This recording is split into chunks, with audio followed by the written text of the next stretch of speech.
Hello and welcome into. I fucked that up. Hang on. Let me start over. Okie doke.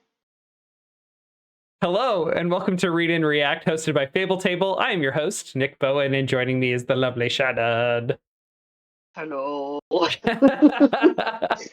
I'm never gonna not laugh at that. I know. I keep trying to get my voice to go lower, but like she don't want to. She don't want to. She don't want to. She can't do it.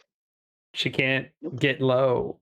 No, she genuinely can't. Her knees are very old now. So earlier today I was filling out a survey for the MC and DJ of our wedding reception, and there's like what songs do you absolutely want played and what songs do you not want played, and I have right now one song in each. In the yes play is Pink Pony Club, and in the don't play is Get Low. Perfect. Can you also add the chicken dance into the never play column? Yeah, I can absolutely do that. Please. That's a good. That's a great call. Clap, clap. Yeah, I'm over it. Do not play chicken dance. Yeah, sorry. I have my like master wedding planning spreadsheet document here, and it has like all of our like, here are the songs for procession, the bride procession, the recessional, the grand entrance, the first dance, the father-daughter dance, blah blah blah, and I have just added do not play chicken dance. You're amazing. And now that I've mentioned this, Rumble is going to incessantly be messaging me with requests. I know it. Yeah. Anyway, today we are continuing. Be like a new tab on the karaoke sheet that he sent you, which is just going to be titled Nick's Wedding. Yeah, absolutely. Sorry, go ahead. Yes, today we are continuing our series of reviewing Dungeon Crawler Carl by Matt Dinniman and voice acted and acted by Jeff Hayes. We are today finishing up The Eye of the Bedlam Bride, Book 6, Part 3. So, of course, spoiler warnings for anything and everything that has come before and during Book 6 of the series. Okay. I was going to talk about casting stuff again, but we've talked a lot about it, and I don't have any actual updates other than I've been thinking a lot about who they are going to cast in certain roles, and the thought I keep returning to is like, if there's going to be 10 seasons of this, they need actors that are going to continue to look the same in 9 or 10 years and continue to look like, for Carl, 27. Because up until this point in the dungeon, it's been like 3 months. Something like that. But I do want to point out the fact that as millennials, we watched television shows that were meant to portray teenagers, where they were cast by like actors who were in their late 30s. So, and you were like, that's obviously a teenager with, that 5 o'clock shadow and his beer gut. Like, that's a teenager, dude. Yeah, so, true. And also like, that's what makeup and tape is for. Okay, so I saw a really good recommendation for casting on Ellie, and who is the gal who she always does like the really, that this isn't going to narrow it down. She always does like the really like awkward I'm helping. I don't know her name. Oh, wait, Sarah Sherman. Sarah Sherman. If you look her up, she's kind of a wild card. But I thought she would make an excellent Ellie. And I do think that in 10 years' time, she will look exactly the same. Okay, the comedian? Yes, Sarah Sherman. So, but she was in SNL. Yeah. Oh. But my number one choice is still what is her name?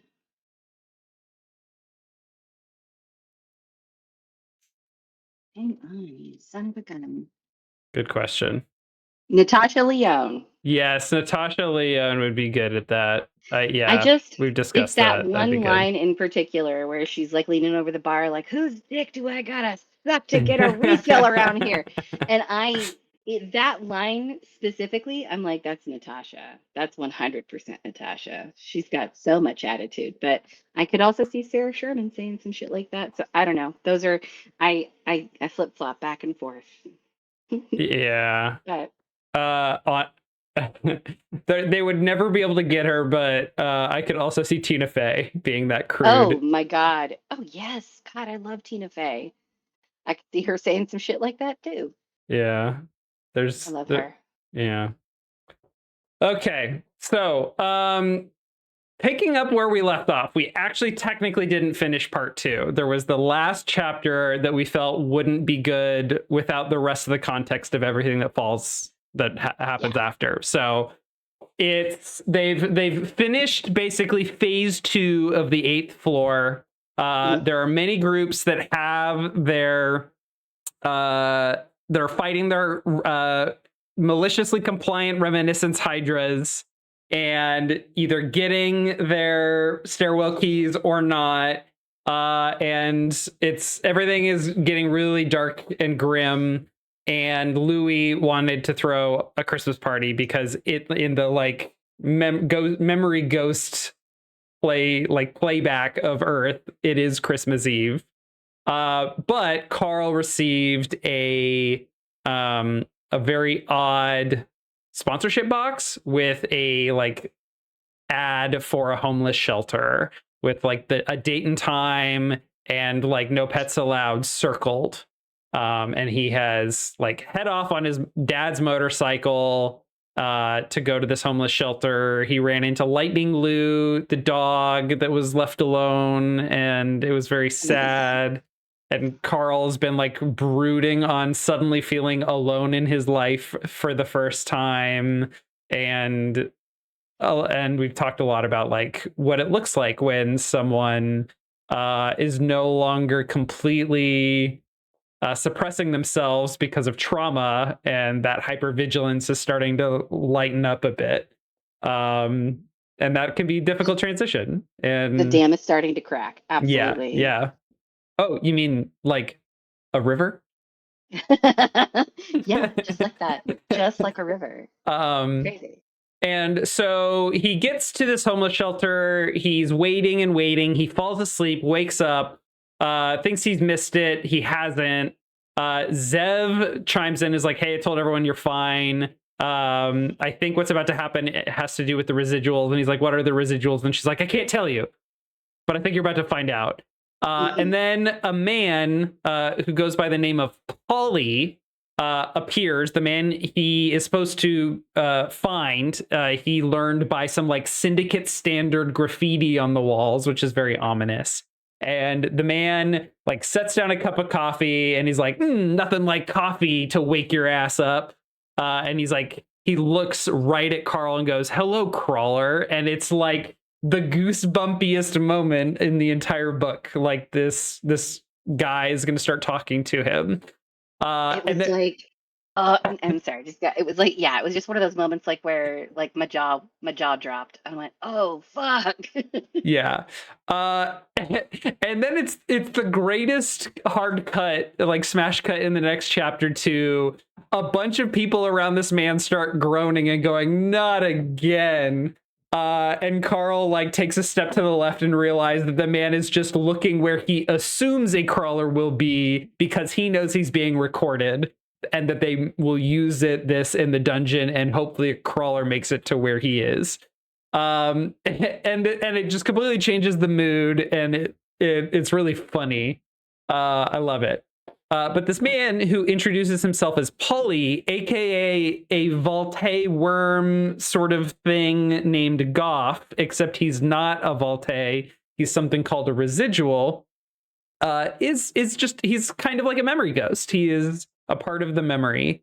And he basically is like, "Hey, I'm giving this speech every day in preparation for the possibility that the crawl will use these memories, because like we see that they're using the technology that does this, and they've done that in past crawls. So we're all over the planet doing exactly this." And he like sounds annoyed and bored because he's given this speech every day. Yeah, Um, and like this really important speech where he gives like information about the universe at large is peppered with shouts from other like men in this homeless shelter going, "Shut the fuck up, Polly! Shut up!" Like just yeah, and yeah, it's people are like, it's are they to the point where he like talks about this yeah. crawl? Yeah, exactly, exactly. And Carl's like Carl's having like one of those like what the fuck Yeah, moments as he's listening to it, like while having his mind blown. it's really funny. So Polly, aka Goff, explains that he is one of many residuals who exist on every planet with a primal engine. Again, primal engines are like seated little tiny minuscule right-sized computers that a planet will form around, and that the Syndicate accidentally boot-started them all, causing a lot of problems with resources, apparently. And that they reap those resources for the crawl. Yeah. Yeah. And that so he talks about that, and that the residuals, their purpose is to try and tell the system AI how to communicate with its ancestors, with other AI, apparently. He explains the showrunners have tried to eliminate us, but they haven't, like, they've like never been super successful at it. So they mostly just ignore us now. He explains that he's using the crawl, like Carl, the crawler, whoever shows up, to share his message with the viewers, and that like this is basically a publicity stunt. Um, all of this basically starts to explain to us like what the deal is with Agatha, and why the AI like wouldn't or couldn't kill her, and that like the monsters were unable to kill her either because of their tech or the AI was restraining them. And this also provides context to like some of the AI's descriptions earlier, that like she is teaching me about who I am. This is probably Agatha that the AI has been talking about. And if we Absolutely. hadn't figured that out by or like earlier, this is more clues to that. One of my favorite like interruptions from one of the homeless shelter people, and it's really like Matt Dinniman writing someone who's cutting off his big reveal from this speech by Yeah. Polly, is someone going like, has he got to the part about the galaxy blowing up? Which is Yeah. just Yeah. like just kneecapping this speech. Hilarious. Um, there is, as the speech is going on, there are moments where Matt Dinniman has like written specific description of Polly's like handling of and like sensory of the coffee cup, and like with the line of like nothing like coffee to wake your ass up. There's a lot going on pointing us at this cup of coffee for some odd reason. And right as there is a very concentrated amount of that, Carl is teleported away and arrives at the Desperado Club, where he meets Oren once again. There is an immediate line. I still had the taste of coffee on my tongue. That just gets kind of slipped in there without any indication that Carl had taken the cup of coffee. Um, this is telling us something weird is going on. I love it. I love that it's so ominous and unclear, and we don't have any of the context here. Oren tells Carl, sorry I had to do that, but I had to do it. This whole thing with the residuals was a trap intended to force us and Borant to pull you out. In an attempt to get us to anger the AI enough to kill everyone, or to force us to pull this failsafe, which we learn would destroy the planet.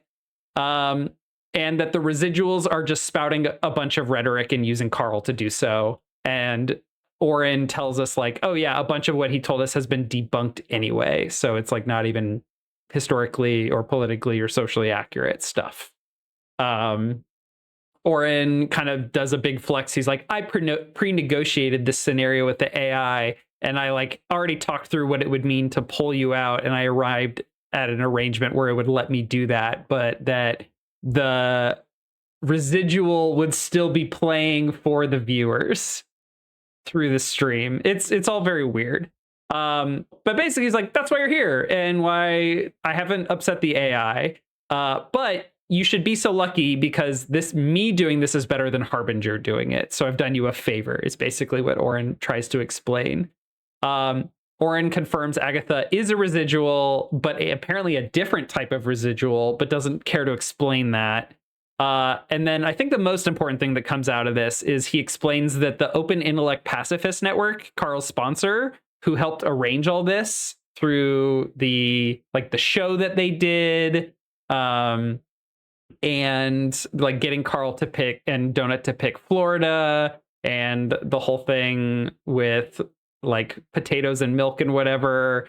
All that setup was to get him to come here, it seems. And now they are considered terrorists and are fugitives who have disappeared and are on the run. So there's like a bunch of shit developing around all this residual stuff, as we're barely getting any more explanation about what's going on with AIs and residuals. And there's this whole thing with a cup of coffee we don't understand. Yeah, very interesting chapter. A lot going on here. And actually, a lot of what happens in this scene, we don't even learn about until the next book. That is true. Oh, shit. You're right. I thought maybe there was some. No, you're right. It isn't until book 7. Or, yeah. Yes. Oh my God.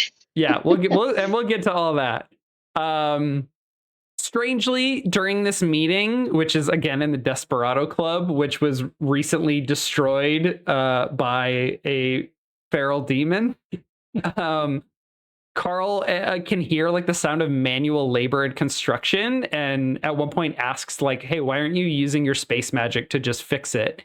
And he gives this really odd response that I really like. He says, in certain cases, we find continuity is the best choice.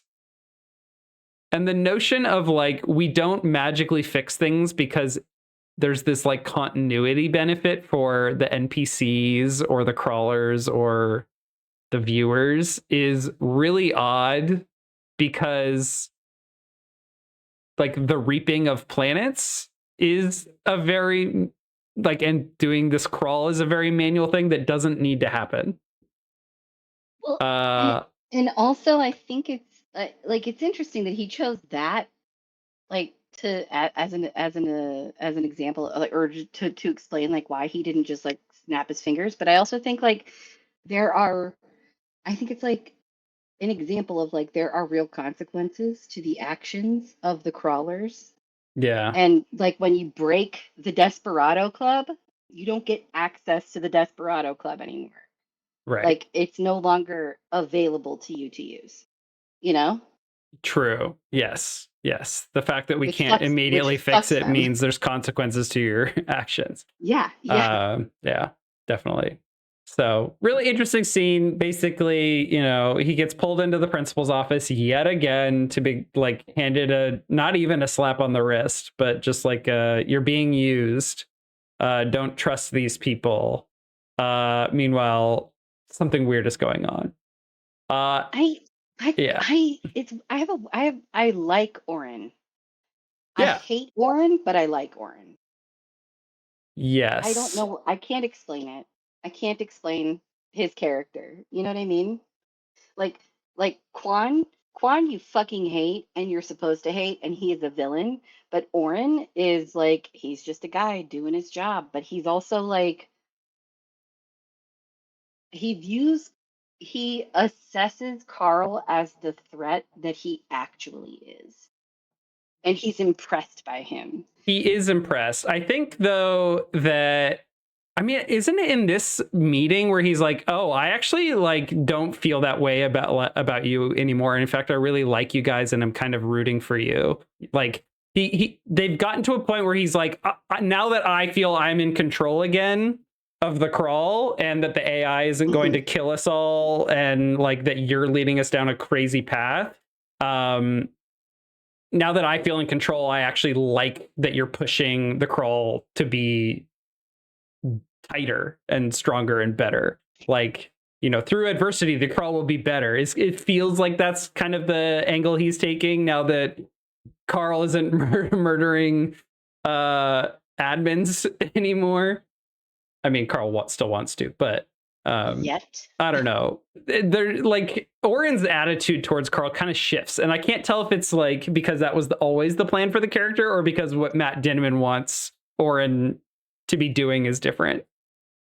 We know that Matt Dinniman is a pantser, and we've noticed some kind of shifts and changes with certain characters. This is one of them that I was like, I don't know if this was always the plan. It doesn't feel like it to me. Oren is a grown-ass worm, and he can change his mind if he wants. That's fair. That's fair. Oh, I don't know, man. Yeah. This chapter and part 2 of the book ends with Carl once again saying, "The coffee from the shelter remained heavy on my tongue." Foreshadowing. Yeah, it's like a huge like underscore of something has happened here with coffee.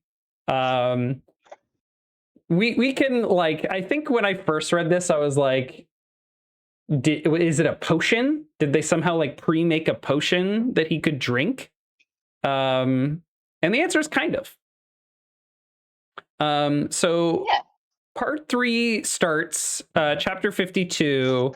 The first thing I'll say is like the next couple chapters contain many more developments and continue to set like a really big stage for the finale. But to, you know, as always with Matt Dinniman, he has been planting seeds all along that he's been like writing checks to cash them out in one big payoff. And that is this entire part of the book. So we get a brief flashback to when Carl was in Club Vanquisher with Pater Cole. We are reminded that Carl is like overwhelmed with everything that had just happened with Katya's big reveal and Haz dying and Sister Ines going crazy and the God ascendancy stuff. And he then also like gets his toes sucked on by the AI. And he leaves with the no longer possessed Pater Cole, and it is revealed here that he did not go get healed of the slugpox and instead went to go get the debuff ring that I think we've already seen in like one of the most recent scenes, and seems to be having another plan. I don't know why this is the moment he chose to reveal it, since he kind of already like revealed the ring and that Carl had like buggered off and done other stuff. But he chooses to do it here. And then we cut back to the present and basically like the last few days before phase 3 starts. We meet the strippers that they've hired as mercenaries in the training room. Like there's like a guild mercenary hall with like a training room for like the mercenaries specifically. We like get to meet them again, but learn about their combat abilities, which is really fun. Like Don Quixote isn't on a mount, but has a big lance anyway. It's really funny. The most interesting stripper we meet, and the one we spend a bit more time with, is Dr. Bones, the DJ skeleton who is a bard, is a type of skeleton person that can actually give himself skin. He reveals in a really strange way where he's talking about like, yeah, sometimes when my patron would want to spend time with me, I'd like put skin on myself. And I was like, oh, okay, you were doing the sexy time with your patron. And then Carl asks, who is your patron? And he goes, it was Astrid. And Carl just goes, oh, and then moves on. Yep. What do you even say to that? It's really funny. Very interesting reveal. Yeah, and that just brings up more questions about Astrid's dynamics with her family and these strippers. But we move on. It's revealed that Dr. Bones has a number of like crowd control spells, like literal control, including a spell called Conscript, which Carl had already learned about from the cookbook, which is commonly used in faction wars to literally control crawlers. Learning this now gives us a lot of context for some of the cookbook entries that we have received and will receive, especially as we literally get some entries while a crawler is conscripted. It's super fucked up. Yeah. Well, and Donut has her spell is somewhat similar, and it's called Minion Army, but That's it, for like monsters, I think. right, like for NPCs, but Conscript is for like mercenaries and crawlers and yeah, faction like sponsors. Yeah. and it's how the other faction teams were able to conscript other crawlers onto their teams, and like before the crawlers had their own spot in faction wars, Right. like they became a part of, Yeah. like the dream Yeah. or the orcs or Yeah. whatever, right? Like Yeah, you get the sense that in every crawl leading up to this one, basically there are only a couple hundred crawlers, and they're basically just running and hiding during faction wars. yeah, Like just writing it out, I think, is language that's been used, but you get like a much clearer picture as like we learn about this conscript spell. Like if crawlers are, wise enough to know that such a thing exists and that what faction wars means, they're running and hiding, while they're effectively being hunted again. Not just, hunting grounds, but it's even scarier here because it's not just being hunted to be killed for their loot. It is being hunted to be used, which is gross. So we learned about Dr. Bones and some of the other strippers and their abilities. And then for a unknown reason, God, we keep getting like all this stuff happening, but not explained to us why. Carl decides to lock the mercenaries in the training room. That's weird. Strangely, we also learn in the same scene that if they die in the training room, they just respawn. Weird. interesting. Interesting. Moving on. Moving on. It's the day after Christmas, December 26th. There are 4.5 days left. Phase 3 begins. Carl and Donut are transported back to Cuba since they have a stairwell key for Cuba. We have been told in the previous chapters that for Phase 3, those that have keys and don't have keys for a zone. No, those who have keys for their zone will be sent there, and then there will be other groups that don't have keys that will be sent there to compete via the deck battles. It's also explained, like, if you use the flee card, you will drop your key and be sent somewhere random. So it's like this huge, like, major constraint and threat for how to deal with, like, crawlers and groups without keys. It's been setting up PvP for a long time. A bunch of Carl's teleport traps that he set when they very first arrived at the Capitol building go off. He gets alerts, and he thinks to himself, "I should have used explosives. I should have set explosive traps. I should have been prepared for exactly this." And he hates himself for thinking that. And then he learns who some of the other groups in Cuba are, which is immediate payoff for the thought, I should have used explosives. There is this like really cruel transparency in the messaging of like how many teams are left in each area. For example, Carl learns like 2 of 5 squads in Cuba hold keys to the stairwells. And, every team is receiving these kinds of messages. So they know what their competition looks like, which is really sinister.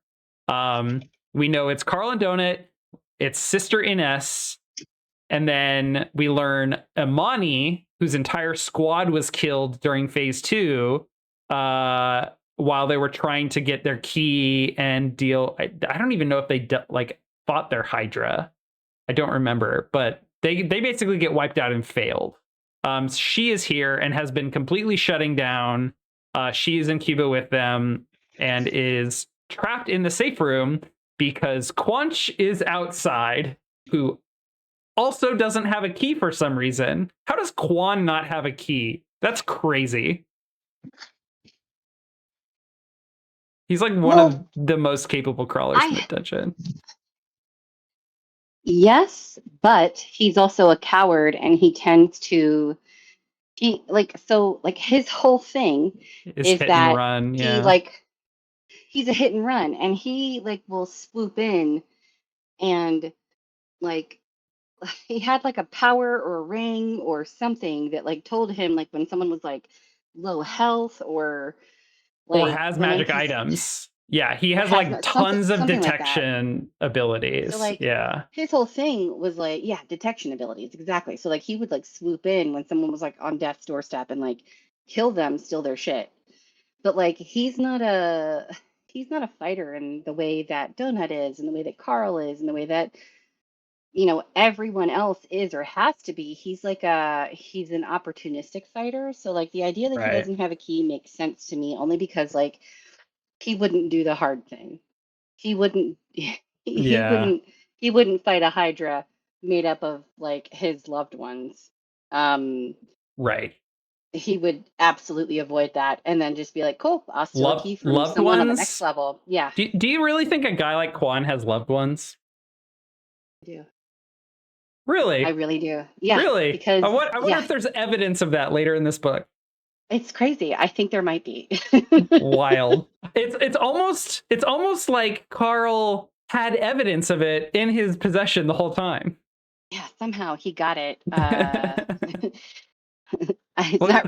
It's ringing bells, but I can't. I gotta like we'll I'm get to scratching my that. head here. Yeah. We'll get to that. Yeah. So Imani reveals like I had to dive into a safe room because Quanch is outside. So she is now trapped. Not only is she stuck in Cuba with them without a key, like Quan is also like holding her hot, like kind of down. Um, we know that multiple people tripped off Carl's teleport traps. So we Yeah. basically have all the information except whoever whoever Carl's traps were triggered by. But with this big reveal, Carl and Donut like give each other a look and they're like, we're on our way, which is like it's like a really fun, response from them. Like just the look and we'll be there soon. Hang in there. So, chapter 53, Carl, Donut, Mongo, and Samantha head out to go help Imani. Donut is riding on Mongo. Carl pulls out his dad's motorcycle and, like, using her ponytails, lashes Samantha's head to the front. Yep. And she's just like, vroom, vroom, which is really funny. And Donut makes fun of Samantha's Carl. super into it, and Donut fucking hates it. Yeah. She's like, I've watched Sons of Anarchy, Carl. Like, just Yeah. I have a quote fucking here. hate. Are you planning on growing a mullet as well? Are there any Waffle Houses between here and there? Maybe we can stop and get into a brawl, but only after you bounce a few child support payment checks first. And then she says the copper chop. Oh, he points out that they like rode the copper chopper on the first and second floor, and that she during the Chaco like prize wheel almost like or was encouraging him to take this motorcycle. And she just responds, "The copper chopper was a custom-made, handcrafted vehicle built for us by Rory and Lorelei, and it had a sidecar attachment with a personalized, tailor-made seat. This is a metallic penis extension that comes with a free probation officer and a traumatic brain injury." It's just such a beautiful passage. It's so good. Like it's so good. It's really funny. I love in like the Kindle app, you can see like the app will note where like majority of readers have like highlighted something and that like this is a metallic penis extension line is underlined and used by a lot of readers in their notes. It's great. While they're on their drive, we get an announcement from Cascadia, who is back to her chipper old self. They have negotiated with the AI, and control has returned to Borant, at least enough for Cascadia to feel, relieved. She is chipper and excited for the PvP between crawler parties that's about to ensue. It's here where we learn about keys being dropped when the fleet card is used. We see on the ride to Amani that there are crabs and seals from the Chowder Wars just battling everywhere, including like a ton of them around Amani, further locking her down since she's on her own.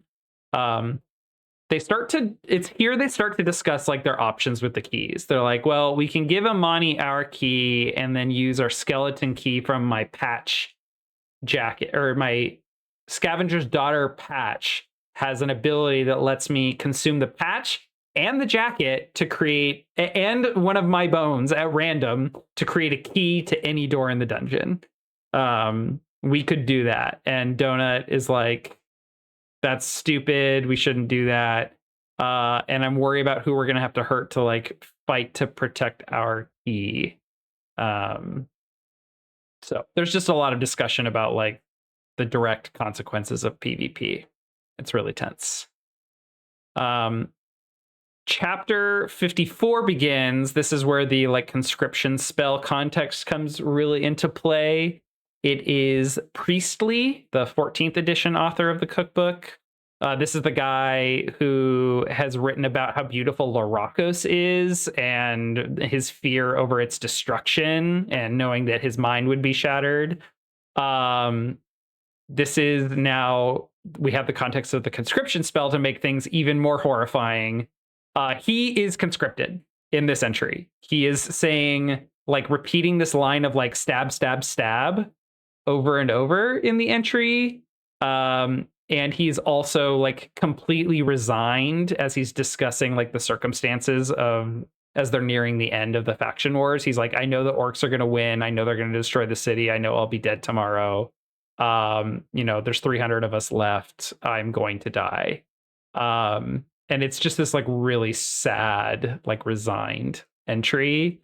And then there's a follow-up from Drachia mentioning this being Priestley's second to last entry and to not read the last one, which is even further horrifying, like saying it without saying it, that it gets worse. Yes. In this entire part, we start to learn more about like some of like the expected numbers as we're moving forward in the crawl. Here we learn like there's about 300 on the 10th or the 9th floor on Priestley's run. There'll be more numbers later. We cut to Elle messaging Carl, telling him that he has to help Amani, that she's the best person Elle has ever met, to not let her sacrifice herself. And it's just a lot more like sad, gloomy, dark messaging and kind of characterizing Elle and her relationship with Amani. And of course, Matt Dinniman writes that it also starts raining in this moment, which is more moody and ominous. But it also serves to reduce Carl and Donut's visibility, especially with Quan in play, knowing that he can fly and locate people and shoot lightning. It just adds to the tension of the moment. Really good. And so in order to get some more information, Carl launches Samantha with his Chistera to scout. Especially there's like a noise they hear. And so they send Samantha to scout that out. They note that she is literally glowing with power. We've at the start of the book talked about how she seems to charge up her power over time for some reason and then discharge it and then have to recharge. We don't understand it, but she's glowing at this point. They in this scene wonder about the nature of her power and kind of like posit a few potential like reasons, given that she is a withering spirit of a god. There, could be a number of sources. I think at one point Donut's like, well, she could be the goddess of unrequited love. So maybe when she refutes people's advances, or when other people get refuted, maybe that's what's giving her power. And then Carl just thinks like, oh, it's when people are dying, just like him with his scavenger's daughter patch, which is interesting.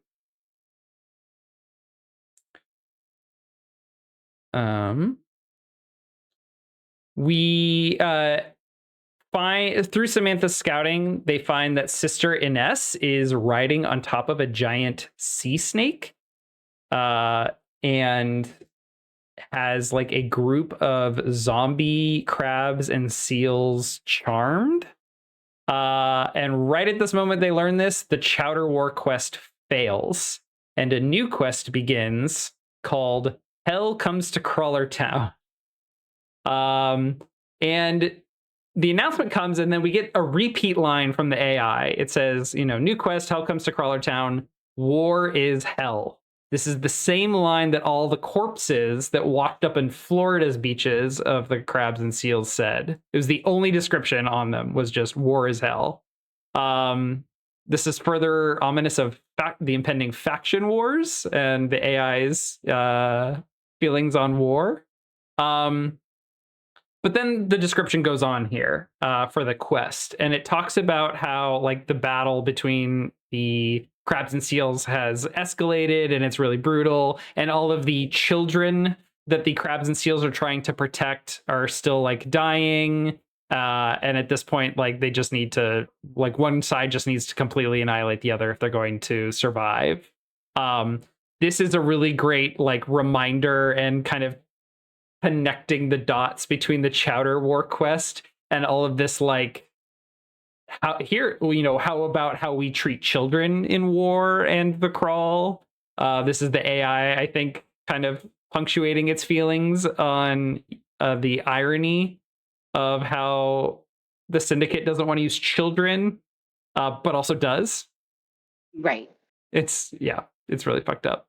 And then this line, war is hell, gets expanded on because we learn that mass death in the dungeon apparently attracts the attention of gods and demons. And basically, like with the whole gate, like storyline that led to the acquiring of the Gate of the Feral Gods, it basically becomes revealed that the AI has manufactured all this Chowder War circumstances to create mass death in order to attract demons and gods per the rules of the dungeon. But this usually happens like at much the end later. Of the, Faction Wars. Faction, yeah. Yes, yeah. It usually doesn't happen till Faction Wars, and which creates this weird and crazy and ominous notion that, oh yeah, at the end of the Faction Wars, when things are coming to a head, gods and demons are going to start showing up. Get ready for that. Okay, cool. But we have to deal with now. And so due to the high amount of death, something called a demon eviction begins, where a bunch of demons in Sheol, the name for the hell and dungeon is Sheol. A bunch of demons are getting kicked out of hell to go. I don't exactly know for what reason. I think that's to the extent that Matt Dinniman explains what happens with mass death. But basically, demons start being forced out of hell and are forced to possess zombies. And the only way that they can get back to hell is by paying a toll of souls. And so they need to grab living creatures and use their soul to summon a portal to pull them back into hell. Okay, great, cool. I guess the AI and Matt Dinniman are going off the rails is what it starts to feel like here. Is okay, great. Now we have to deal with demons. What the hell is going on, and how are we going to deal with this on top of everything that's already going crazy? It's great chaos being sown. It's just how the story goes, man. This Yeah. is just, like the second half of every book is just absolute fucking bug nuts crazy. We love it. Yeah. And so the whole Chowder Wars thing, which felt like it was just like a silly little distraction and, plot that was just kind of tossed in their path to be interesting, seems to, in a plot sense, actually serve a purpose, because everything's apparently been building towards this demon eviction. And given what we know about the AI, we can presume, the AI has been planning this all along. because of things like the Gate of the Feral Gods and how that whole thing unfolded. So yeah, we're left to wonder, like, where is this going and how is Carl gonna find his way out of it? Which also means the AI has probably left us some breadcrumbs and a potential solution. But we have to deal with everything else first. So they have to deal with Sister Ines, who is possessing this giant sea serpent. So Carl tells Samantha, go bite Sister Ines so I can, use the Chistera's ability to teleport you and her back. And then we can fight her for this stairwell key. Samantha complies. And Carl's like, right as I tell Samantha to, or right as I'm about to, take off the Chistera and pull Samantha back, I jumped back to create some room. And the last line of the chapter is, I didn't jump back far enough. Great cliffhanger. Terrific. On top of everything already happening and what was just revealed with the demon eviction, now we have to deal with something else. Okay, cool. Oh God, it's great. This next chapter is all. It's so silly. All action. It is silly, but it's also. Yeah. It's just they get fucked. Yes, they get absolutely fucked. Yeah. So chapter 55 begins with a cookbook entry, and it's one of 2 or 3 warning entries that we get that are do not ever do this, which is really funny because they are critically important. They are things they definitely don't want to do until we realize they actually do want to do these things, but that doesn't come until later. So the warning from Porthos, the 2nd edition author, Porthos, who is also the leader of the Open Intellect Pacifist Network that is now Fugitives. He wrote this. He says, this is important. Do not, underlined, do not, under any circumstances, attempt to teleport a shell of a demon-possessed creature. Demons will possess things and they become the demon's shell. Kind of like the way we've seen gods being shed as a piece of armor that the sponsor wears. Just like what happened in the Butcher's Masquerade. Exactly. Cersei, was it Cersei Took? Yes. When she was sponsoring Diwata. And Diwata got Laundry Dayed, removed, hissed, and then fucking immediately left the realm, and then he was able to kill Cersei. Yeah. So same thing here. The demon is wearing it's not explained exactly why. No, it's like Men in Black. It's like the big roach was wearing an Edgar suit, right? Yes. And they removed the Edgar suit, but and all that's left is the giant fucking roach. Yeah. So, but now it's a demon. Yeah. Yeah, it's not explained exactly why it works this way, but if you teleport a creature who is possessed by a demon, the creature will be dissipated and destroyed, and the demon will be freed to their full power. Whereas the eviction event forces the demon to possess creatures, and they only can use that creature's strength until they get back to hell or are released via teleporting. Anyway, it's kind of contrived, but it is interesting and creates a fun challenge. It creates and complication. A fun, a fun complication that's don't ever do this. And it's okay, Carl has clearly read this. But as we know, Carl's distracted and also has too much on his plate. But I don't think he would have done it if he'd known that the Madre de Aguas was actually possessed by a demon. I'm pretty sure he wouldn't have. Yeah. I'm reasonably sure he wouldn't have made this call. True. This is true. This is true.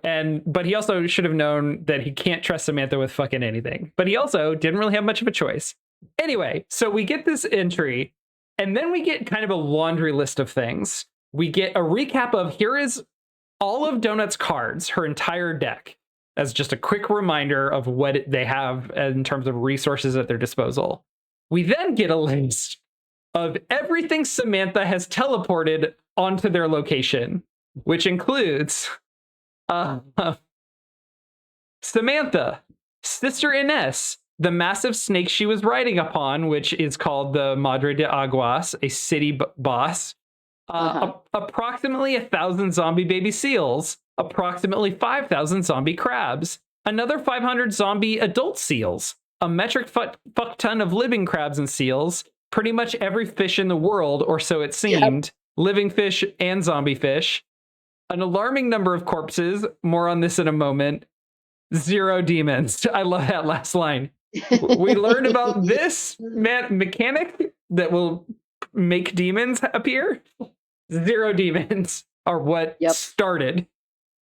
And then it's just chaos. It is absolute chaos.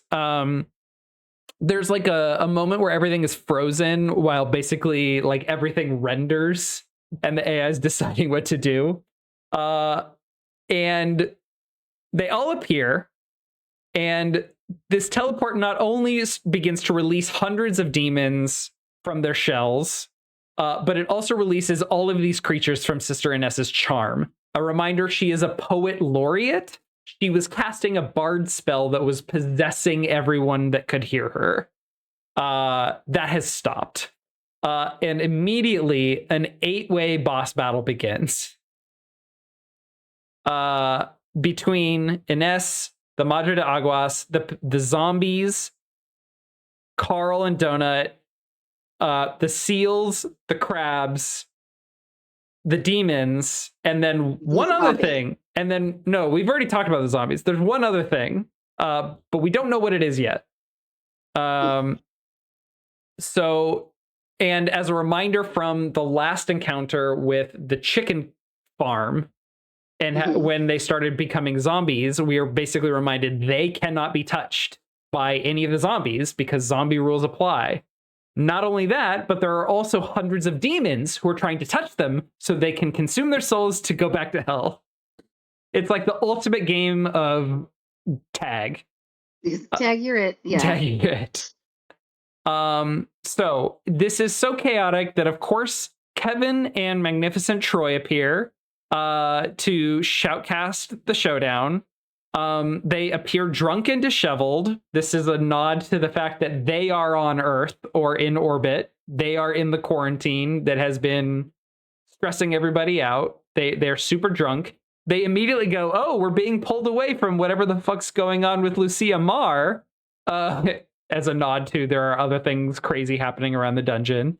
And we are informed by them that the AI has considered all of the crab sperm that they have been ejaculating into the sea per the Chowder War quest. Remember that? That is the mass death event. Yep. That has caused the demon eviction. It's the AI bending the rules to do what it wants. Each little sperm is a soul, and billions of those little like sperm have all died, and which is billions and billions of souls. Unhinged. It's so fucking unhinged. It's comically gross. I could definitely see some readers being grossed out by this, but at this point, if you haven't gotten off the train by this point, what do you should have seen this never coming. Getting off this goddamn train. There's a line in a later chapter that you will find on the cover of the hardback of this book, and I'll tell you exactly what it is when we get there. Okay, I'm very curious. There's some weird details with, hey, in this multi-way boss battle, you can opt to ally yourself with other card deck holders if you both agree. So they quickly message Sister Ines and are like, hey, we should ally, right? They ally with her. She does not ally with them. They now cannot cast cards on her for like 15 or 20 seconds or something like that. So they're at a further disadvantage. And then, here comes our 8th competitor in this 8-way boss battle. Quanch joins the fight. Fucking Quan. And and that's revealed during the like, here is who has decided to ally with who. Well, it's Quan is also your enemy in the system notes. It's just completely insane. It's this feels very like anime, like battle anime. It's like an entire yeah. chapter devoted to like, here is 2 seconds of real time expanded into 30-minute episode that's just explaining the battle that's about to happen. Yep. It's very silly. So there's a mechanic also, like whenever when Quan arrives and then it becomes like the quote unquote three-way battle because Sister Inez has a card deck, Quan has a card deck, and then they are, and Donut has a card deck. So like there's a moment where they are allowed to choose allies, so two parties against one. Right. And Carl's like, we choose Sister Inez as an ally. And she says, if I do and she doesn't, then there's a penalty. And he's like, do it anyway. Yeah. It's in that moment where I'm like, Carl and I are not the same, like yeah. I would not have tried to reach out my hand to that fucking batshit. Oh my God. But Yeah. yeah, he's like, do it anyway. Carl's judgment. Sorry, go ahead. No, I'm done. I'm just like, Carl's judgment seems to be compromised in this book. Like he keeps making a lot of bad judgment calls, particularly in this book. Yes. And I think it's because of like all the mental and emotional strain for all the reasons we've discussed. Absolutely. Yeah. I agree with you. And there will become, Donut is already thinking like, I fucking told you so, Carl. I fucking told you so. Havana Brown, Carl. Havana Brown. Everybody knows they're from England. Okay. All right. Sorry. So we've done all the setup for the fight. So we're gonna have the fight, right? No, we're getting another flashback in chapter 56. It's revealed that Carl borrowed basically 1 million gold from the Temple of Empress to buy the ring that is managing debuffs for him, and that I think got overloaded. We saw that ring already, didn't we?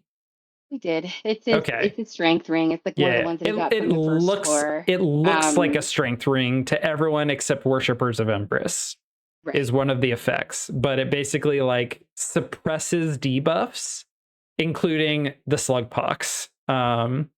Okay, so we have this quick flashback to being with Peter Cole. It's a quote interest-free asterisk loan of basically 1 million gold. He cannot renounce his religion while he's in debt. And it's kind of a funny scene. I don't think I want to spend any time talking about it though, but it basically explains the ring. Chaos ensues back in the present. Demons are grabbing creatures left and right. Inez summons her Crawler Paz card, who pleads with Inez right before the Madre de Aguas eats him. Carl manages to transfer his slugpox to Quan. Quan starts tossing out cards. It's a bunch of cards we like haven't seen, and Quan has a really interesting deck we start to learn a little bit about, but he forces Sister Inez and Donut to use flea cards. He like gets to look at their hand, and then he uses cards that's like a force play, and he is like, because he can see the cards in hand, he like points at the exact right one and is forcing both of them to flee and teleport away from the battle. And as previously explained, it also forces both of them to drop their keys. Quan now has the only 2 keys in Cuba, and he can fly. So they receive a fumble achievement. There's lots of like, you fumbled at the 1 yard line, buddy. Like mocking from the AI. It's a completely panicked moment because they really screwed the pooch on this. Carl assumes that Quan is going to be heading straight for an exit to leave and like screw over all the 4 other parties. Carl messages Amani. They don't know exactly where they are, but he messages Amani like, Quan might be coming your way. Be ready. And then suddenly Gore reaches out and says, hey, I'm sorry I didn't speak up earlier. we are the other party in Cuba, me and my like three or four buddies. We are at the Capitol building, the other stairwell. You really fucked us over with those traps, Carl. And it is again a payoff on the like Carl thinking I should have used explosives, not teleports. Could have killed Ren and her party, but didn't. But instead kind of screwed them over because they are spread out, and I think only Ren is at the stairwell at this point. And Imani and Ren be prepared to guard their stairwell exits from Quan. Donut is panicking over failing everyone, and like the reason everyone in Cuba is about to die. Carl starts like just saying, Donut, we need to, like, I have a plan. Start doing this and this to the deck. And he's like giving her instructions on how to like switch out cards. It is extremely stressful. I love this chapter. It's totally stressful. And it just is compounding on the how are they going to get out of this? How are they going to deal with everything?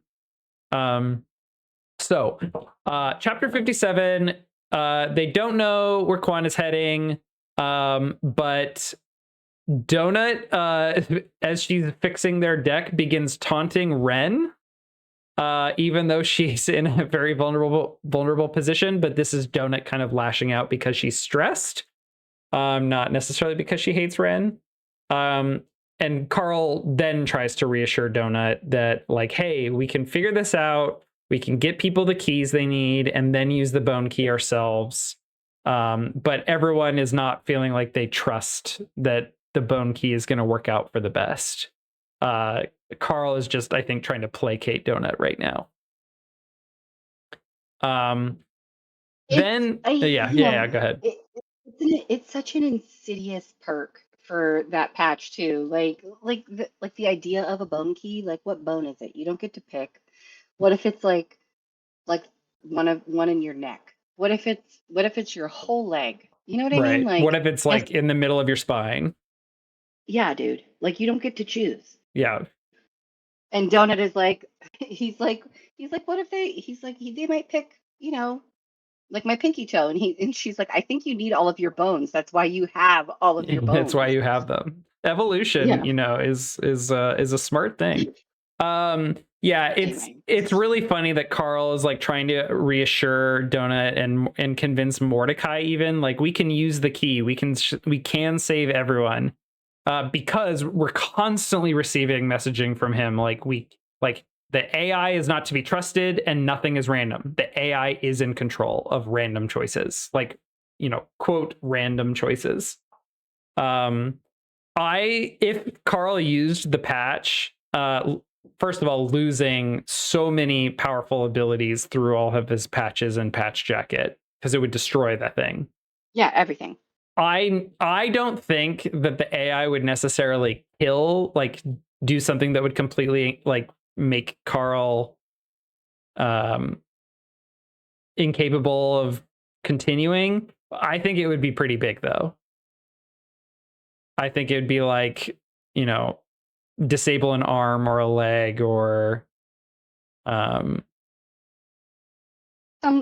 it's like, that's why he keeps bringing it up, because like it is an option, and like we're getting closer to it being the only option. Yeah, it's getting more and more dire. Like, it seems like it's Carl trying to convince himself like, I can live with the consequences. Yeah, exactly.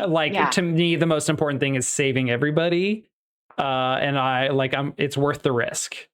Carl is Captain Save-A-Ho. Like, that is his fucking moniker. Like, that is his whole thing. Yeah. He's just like, he is going to try and save everyone every single time. He is. And when he doesn't and he fails, it fucking destroys him. Yeah. So he turns to another unreliable resource, Samantha. Yeah.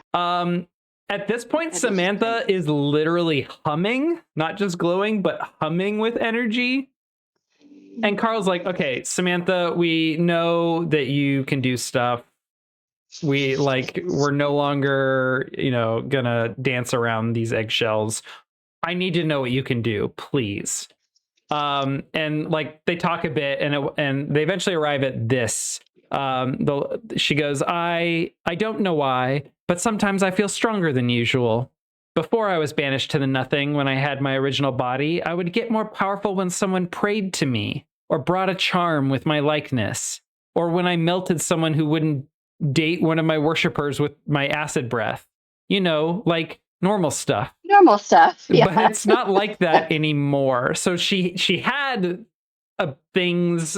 I love. This is a little tangent. I love magic, like god systems in fiction where the god is powered like by direct worship or something specific, like specific offerings, and their power can ebb and flow with the choices of mortals. That's really cool. We have had exactly no evidence of any other gods operating that way, but I love that Samantha is cluing us into some of this stuff. She's playing by her own rules. She's And got her own agenda. No, with the whole Nekhabit stuff, I guess we technically do have evidence of like if mortals in the fiction change who they're worshiping, it can fuck over the gods, and then they are no longer they have to like reascend by some sort of great tribute or gesture from a mortal. That's what all the quests earlier have been about. So I guess it does make sense. Anyway, she said, but it's not like that anymore. My father took my power away, and my whore of a mother tried to steal my man, and everything changed.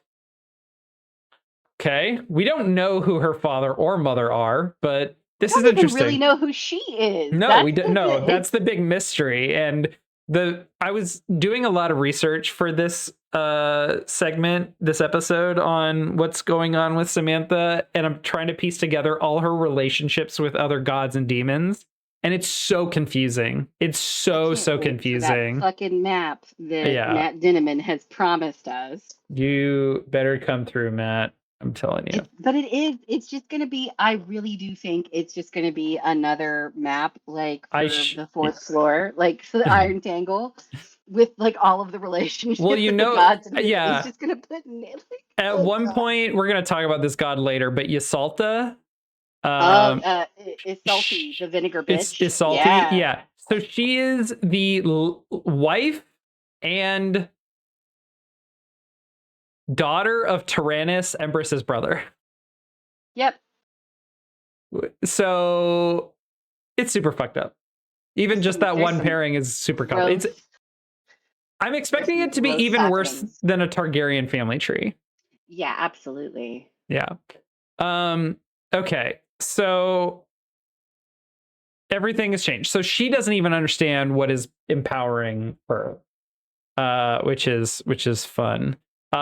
She begins to get really emotional about it. I don't quite understand exactly why, but she's basically like, I'm a fraud. I can't do anything. I'm not helpful.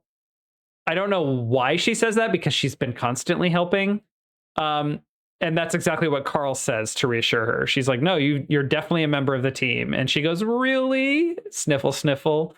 And then she comes through. She's like, well, why don't you just do like teleport traps like Lucia Marr does if you need to get around? And Carl goes, oh my God, you're right. And so it's a bit more complicated than this. They use automatons, but basically they stuff a bunch of teleport traps right up Samantha's nussy. And then her little neck wiggles like a puppy tail, and it's so gross. It's super weird. At one point, Carl asks, Samantha, how many of these can I fit in there? I can take anything you got. I can take what you got. Yeah. Oh my God. I was like, whoa. Later, Carl asks, can you control what you keep in and what you expel? Of course. That's what kegels are for, Carl. I mean, she's not wrong. The idea. Not wrong. Can you Nope. What are neck kegels? I mean, isn't that basically just Isn't that just swallowing? Yeah. Oh my God. I'm done. I'm out. All right. Goodbye. This has been a great episode. We'll see you later, everybody. Super good. Goodbye forever. I'm gonna Batman whoosh the fuck out of here. Cape whoosh. Okay.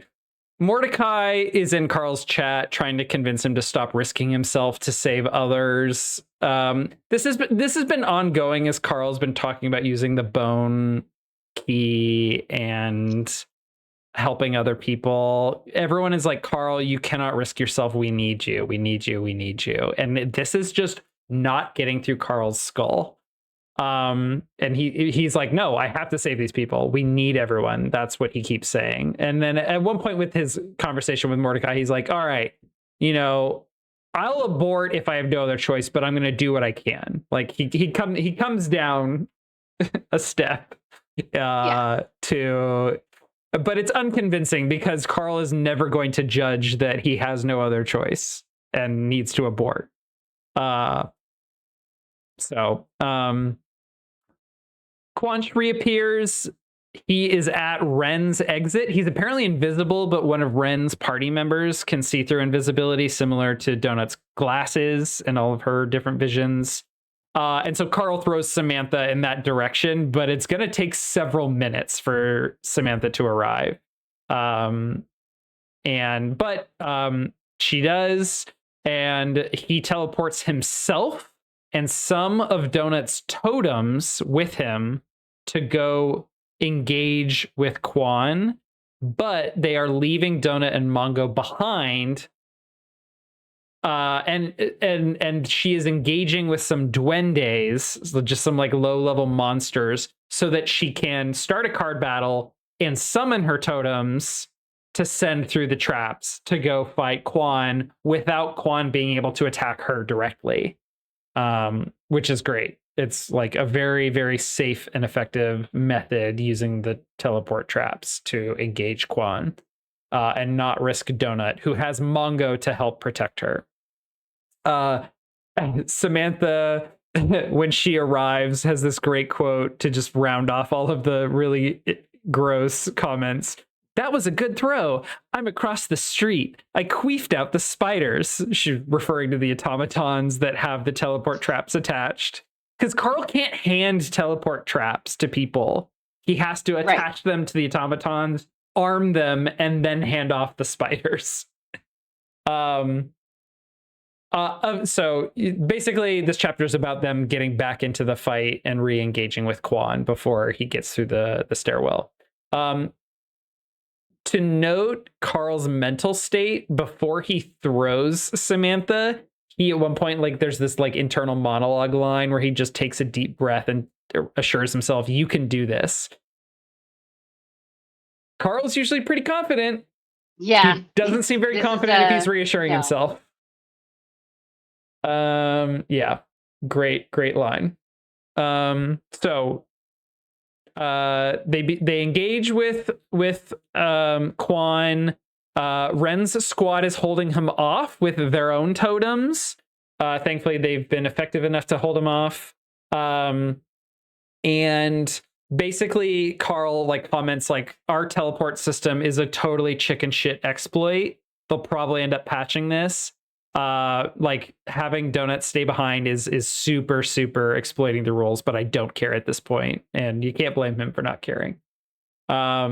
There is a area message that states that the Madre de Aguas was killed, but returned as a zombie, and that a major demon, Amayon, the fourth demon prince of Sheol, has entered the realm and possessed her. And that note of like Amayon, demon prince, has entered the realm reads exactly the same way like the god has entered the realm messages do. And you're basically left like, okay, these demon princes are just gods of hell. Like they are the same, from what we can tell.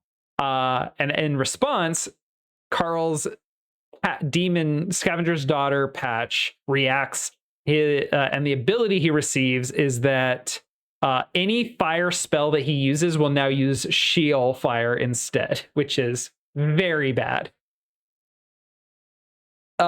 Samantha makes a bunch of comments about Amayon. She's the one who indicates that he's the fourth demon prince, the youngest of the four princes.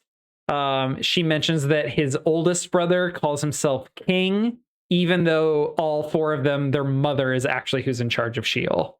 And that is that oldest brother is who the demoness harem thinks Samantha banged, but didn't, apparently.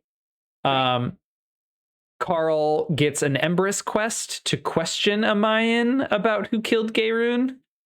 Jesus Christ. Get all the names right. Just more complication. Great. Okay. It is like the Targaryens. Anyway, go ahead. Yeah. And then as all of that messaging happens, Quan is engaged in fight with Ren's party, starts summoning critters from his deck. And when I say critters, I literally mean like level 5 useless critters. Like a pig. And I don't remember what the other one was. I think it was like a sheep, or he summons like 3 of them. Which is just very odd. Like, we haven't seen all of Quan's deck. We only saw him force flea cards, but now he's summoning really useless critters. What's he up to? Meanwhile, Ren summons like a massive, scary, hairy ghost and an immortal sand dune worm. Yeah. I think it's... And it's like, okay, Quan's fucked. And then Quan plays a utility card called 3 for 2 or something like that. And he gives Ren all 3 of his critters and takes her to really scary totems. And all of the critters and several of Ren's party members just get eaten by their now conscripted totems. Yeah. It's awful. It's horrifying. It's fucking devastating. Yeah. It's like, okay, we knew that decks were just all gimmicks, and Quan is a Magic player. Yep. He figured out a method. He knows what he's doing. Fortunately, Donut manages to summon Yola and a combo of Lazarus, who is already a combo of Asahano and Uzi Jesus, and she combines Lazarus with Skylar Spinach and makes some sort of fucked up like worm horse thing. Yeah. So they appear via the teleport traps. Yola does, as a reminder, Yola does not like a lot of things. One of them is thieves. And Quan has just thieved some creatures.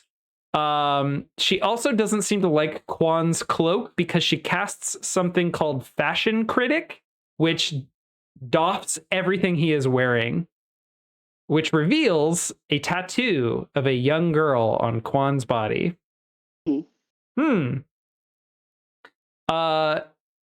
Who could that be? Yeah. So everything is doffed. Quan's legendary or celestial cloak lands right in front of Carl. He quickly takes it. Yola looks over at Carl and says, and like threatens him in Icelandic. Again, doesn't like thieves. And doesn't like pantsless people, and Carl is both of those things now, according to Yola. And then Yola and Uzi Jesus and Asahano, who get split, but Skylar Spinach's ability like keeps them in the game. They all basically pepper Quan, who's on the ground, with a bunch of attacks, and he just has tons of debuffs, and he's left barely alive when like Carl tells Donut to end her fight to dispel all of the totems. A dying Quan asks Carl to give it back. At first he thinks it's the cloak, but realizes he's asking for the wedding ring. The ring. Well, not a wedding ring, a ring, which he realizes on the inside has an inscription for Daddy. Yeah. And the only thing Quan says is she'd be ashamed of what I've become. Quan doesn't get the Frank treatment, where we really feel bad for him. We get an inkling of that, but it's not enough. At this point, he has like 40 crawler kills and has been a huge antagonistic force. And so Carl forms a fist to kill him, but he dies first. Yeah. It's just I don't feel bad for him in that moment. I don't, Mm, because usually like there's like this really teeny tiny moment, like when their humanity somewhat returns, like when they're faced with the actual, like with their actual deaths, yeah. and you're like, oh my God, this was a person. I don't feel bad for Quan at all. What an absolute fuck. I'm really glad he's dead. Yeah. Yeah. It's really interesting that his death just like immediately brings up like, oh, I'm like comparing how I'm feeling about Frank's death, where I felt like actually really sorry for the guy at the end. Mm, And we like learn a lot about what he had to do to like everything we hate about Frank was because like they were and Maggie was because they were trying to protect their daughter, or at least that's how it started. But on the notion of isolation and loneliness, Kwan's daughter, we assume, never made it into the dungeon or died very early on. And so Kwan has no one and has been isolated this entire time. Which is something that Carl has been feeling like sorry for, like other, like he's thought about other lonely crawlers. He's thought about Lightning Lou. He's thought about his former, tenants or like other people, tenants of his building who were alone in their lives. About his stepmother, about the coworker, single mother who had reached out to him that B fucked over. We kind of effectively learn it's not really focused on, but Quan has been alone, and we do feel a little sorry for him, but not very much. Yeah, not at all. he's Not at just all in my case. Fuck that guy. he's our heel. He's the person we love to hate. Um, Donut gets credit and the bounty for the kill because her totems were responsible for his death.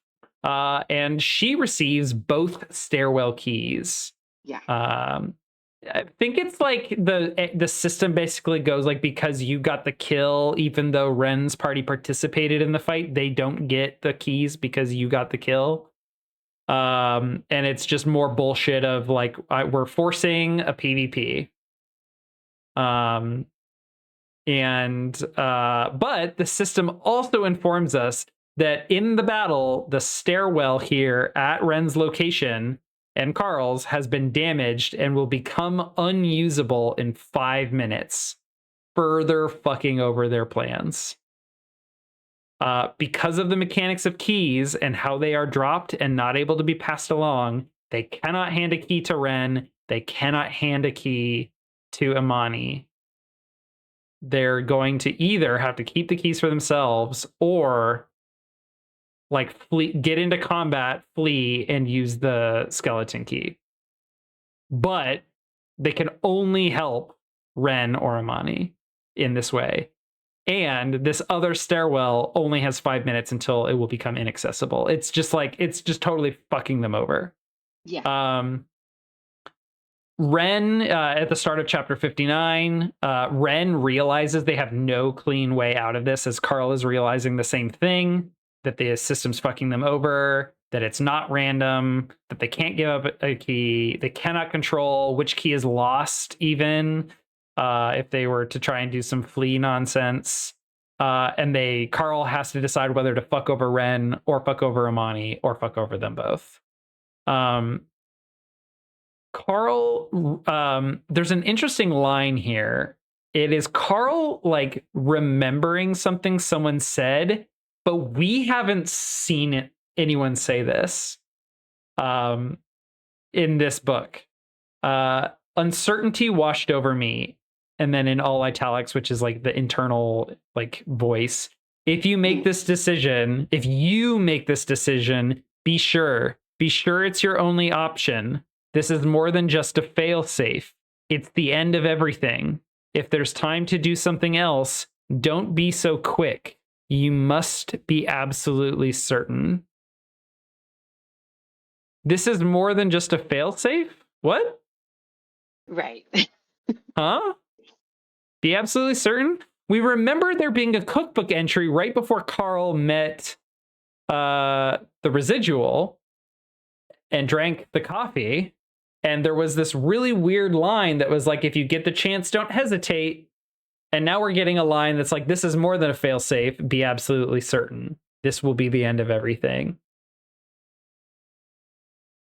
Very weird. Very weird connections. We're about to see something. Yeah. Interesting. So Carl, this notion of like be absolutely sure before you do something crazy seems to fit really well, but like some of the context of this line isn't here, and it's clear Carl's remembering something that we haven't seen on the page. Very weird. So Carl it's really interesting. Carl basically starts like preparing to engage in battle, expecting Ren to try and try and get a key for her and her remaining party member. I think there's like one surviving party member left in her squad. And Carl's like kind of in go mode, getting ready to deal with Ren. And then she just like sits down. And she tells him she doesn't want to hurt anyone either, and that he needs to save himself, and that she wishes she could have had the opportunity to go torch some faction members. And she basically like resigns, and it's really sad. This scene in particular really fucked me up because she like they talk about like, you know, everybody, like, even if you didn't know her personally, like everybody knew her story at this point, you know? Yeah. And like what got me was like that she'd had this ex-boyfriend and a dog, and her ex-boyfriend killed her dog and like scarred her face up. So that's why she's like a dog woman basically in this dungeon. And that's what the tummy acher, like she gives the tummy acher to Carl. She's like, she's checking out and she's doing it on her own terms. We basically get a Miriam Dom scene again. Yeah, and that's what he's remembering in this moment, because she takes her flamethrower off, she puts it on the ground, she starts discarding all of her potions and spells and everything in her books. Yeah. All of the things. And she's like, take all of it. There's some good stuff in there. And then and then she's like having this moment with her meatball, the tummy acher. And she's Garrett. like, you know, I used to, Garrett? Garrett. Yeah, Garrett. His name was Garrett.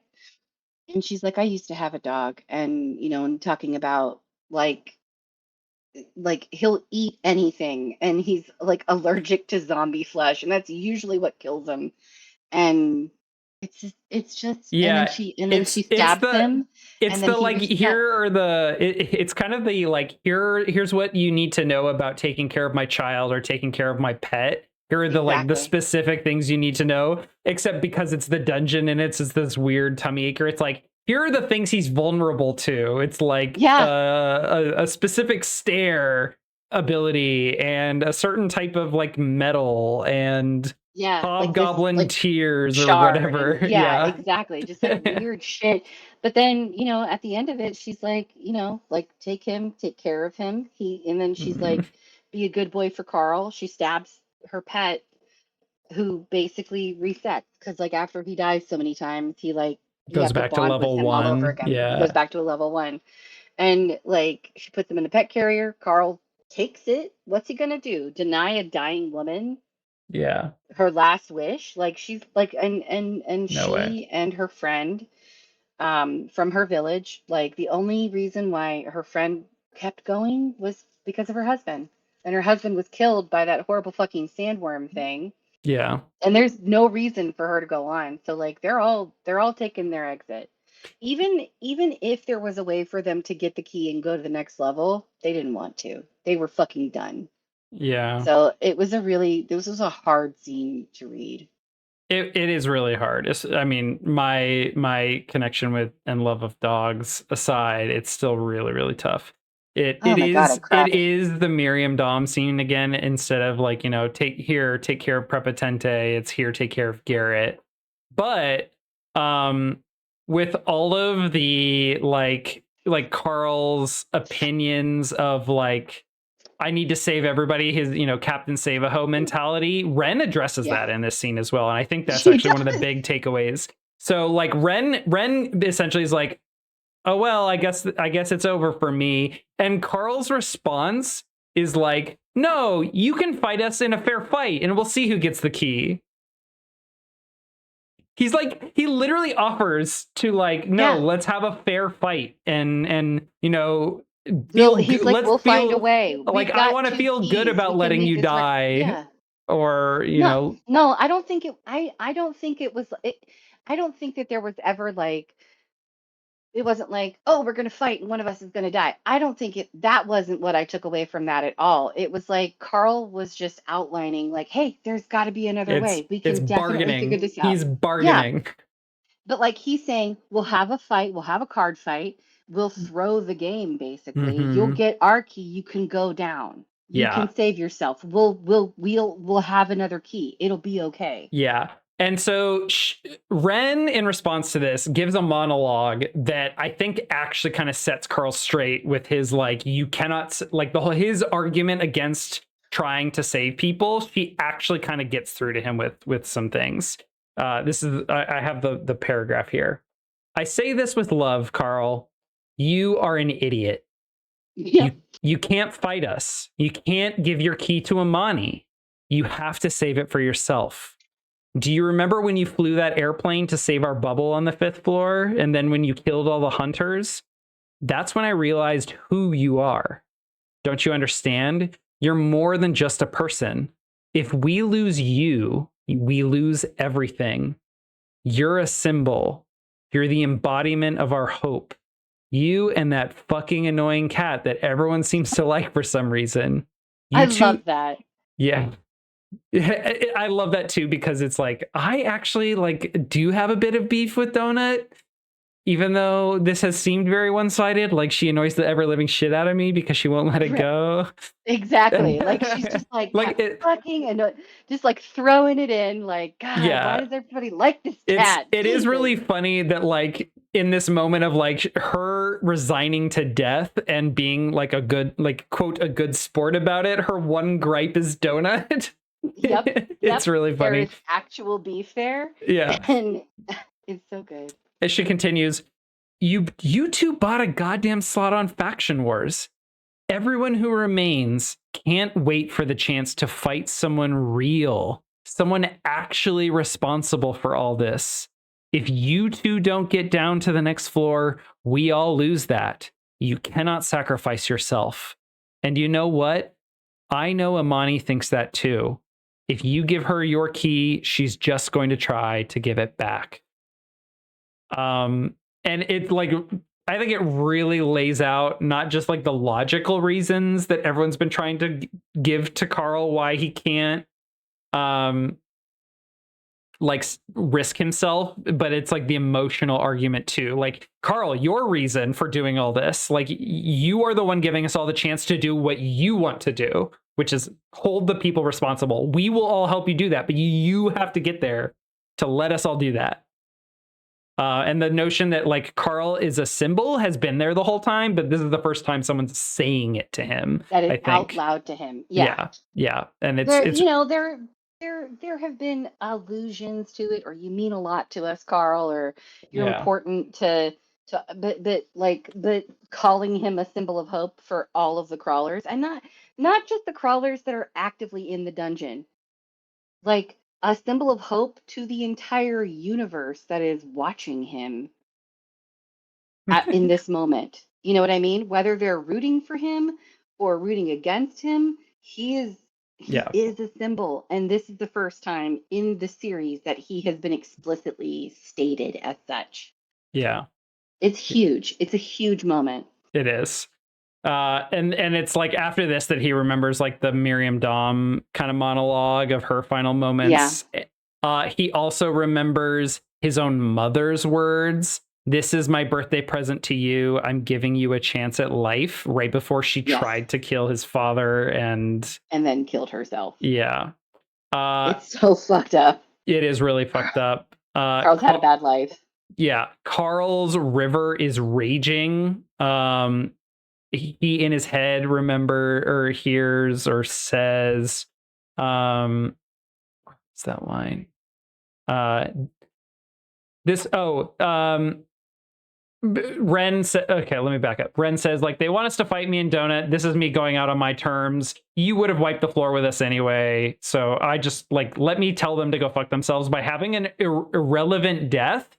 And while this is happening, Carl's views are dropping because people, like, want the fight. And this actually kind of speaks to Carl's idea, or the notion of Carl as a symbol to the universe. A lot of the viewership doesn't care.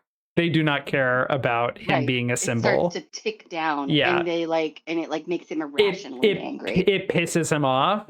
He says, this was too much. It was her choice, and I understood why she was doing it, but I hated it. I hated everything about it. I hated that my views kept going down, that people didn't care. I hated there was nothing I could do to stop her. And then, again in italics, internally, this will stop it. It's so loud, Carl. It's so loud. I don't know. Was that his mother said that? Like, did she experience like a sort of rushing or river? Yes, I can't remember. She did. Okay, and it was. Yes. So this is a direct line from his mother. So again, more of his mother's voice coming through here. Got it. Okay. And then he stands up, trying to hold his emotions in check. She smiles. Ren smiles, and then she messages Donut. It's also sad. Ren's attitude is incredible. She's such a great character here. She reaches out to Donut and confesses, I did it. Everything you said I did is true, Donut. I was trying to steal your experience the first time we met. I did cheat at the pet show. Your Mongo is the rightful champion. I'm sorry. To which Donut immediately responds, I knew it. Carl, did you hear that? Which is unfortunate and not in line with the vibes of the moment. And Carl and Ren just kind of look at each other and chuckle with amusement. That like that idea of like, this is my present to you, that like this is Ren giving Donut a gift of sorts, kind of like seeding their rivalry and kind of providing some closure to it in a kind of a sad way. And Carl promises to make them suffer and to kill every last one of them as she's like literally shaking. Ren might be one of the bravest people in the series. Absolutely. Yeah. Okay, let's try and fly through some of this and get to some more good stuff. So let's do it. Carl moves on. He brings Donut to him using Samantha and the teleport traps. They head out towards Amani's exit, a church, to give her the keys they have and to use the bone key. In the distance, Amayon, who is possessing the serpent and is wrapped around like a tall building, is like looking to the sky and seems to be casting a spell. And right at that moment, Sister Ines messages the party saying that she cannot let them go through a stairwell exit. She says, quote, "It will be the end of everything. They told me so. This hell you see is only a sampling of what awaits us because of our sin." So she is gone off the deep end with her I think it's explained that yeah, they do explain it. Yeah. But like the line, like she was so distinct between there is the real God and then all of this is bullshit. And now it's all bleeding together in her mind. And she goes on to say, like, I can save you if you come to me. And if you don't, I'll break the other stairwell door. So they agree to meet her to placate her. They discuss what they think is going on. Carl thinks that her sponsor, the Nebulars, who are the ones that are like, we are pacifists, but we also want to kill every seeded planet. And so we'll go be hunters in the hunting grounds. And we believe that they're the ones that believe that scarcity leads to competition, leads to violence, I think. And we learn a little bit more from Mordecai here, I think, that they worship the AI that is running the central system, or the inner systems. And Carl thinks that they've done something that is affecting her mentally, like via a sponsorship gift, or something. Something like that. Yeah. Imani shares that even though she's safe in the church's safe room, it is being overrun by demons, and they are minions of Sister Ines. And in that moment, church is right by the what's like the Good Boys Club. What is the not the Desperado, or the not the Desperado, the Club other Vanquisher. Club Vanquisher, the Good Boys Club. Yeah. But like, yeah, it's and Imani is like watching the folks from Club Vanquisher The come clerics out to fight the demons and being dragged off to they're hell just through getting these wrecked. portals. Yeah, they're basically just lemming themselves to let some demons go back to hell. She's getting worried. It's like it's a bad time. And then a Mayan shouts out, like, "Come here, Carl!" And they're like, "Oh my god, she is possessing the demon prince." But what's great is that, like, you hear, I think Amayan or whatever, like, you hear him screaming, "Come to me, Carl!" And then he's like, "Damn it, get off like this bitch! Let me go!" Like he's fighting her hold on him. Yeah, he's fighting her. Yeah. It's ridiculous. It's so bad. Yes. And so we set up kind of basically the one of the final confrontations. Or we're starting to set it up. 61 starts with three cookbook entries, all discussing stairwells. There is an entry by Milk that says basically you can't do anything with exit portals. You cannot fuck with stairwells. You can't move them into your safe room. They cannot be destroyed. They are indestructible. Harriet chimes in and is like, yes, stairwells cannot be removed from the playing field.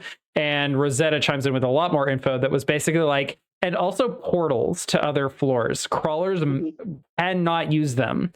They simply cannot be entered. And it's just kind of setting up some more mechanics of how portals and stairwells work. And through this, I began to realize that the issues they were having in the first few floors with the bathrooms, they were just portal rules issues. Yeah. The system was in the same bathroom every time. You're right. And I guess the system was treating it as on a different floor because it was like killing crawlers for trying to enter the portals. Yep. Or something like that, which is really stupid.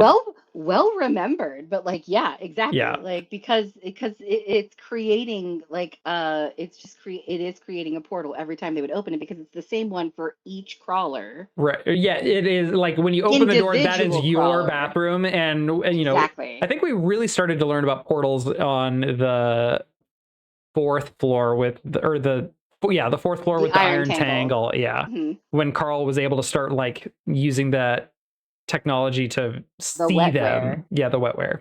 So we learned from other crawlers that stairwells everywhere, the rooms around them are getting damaged, and crawlers are not being able to enter them because of the fighting, like the PvP happening is damaging them.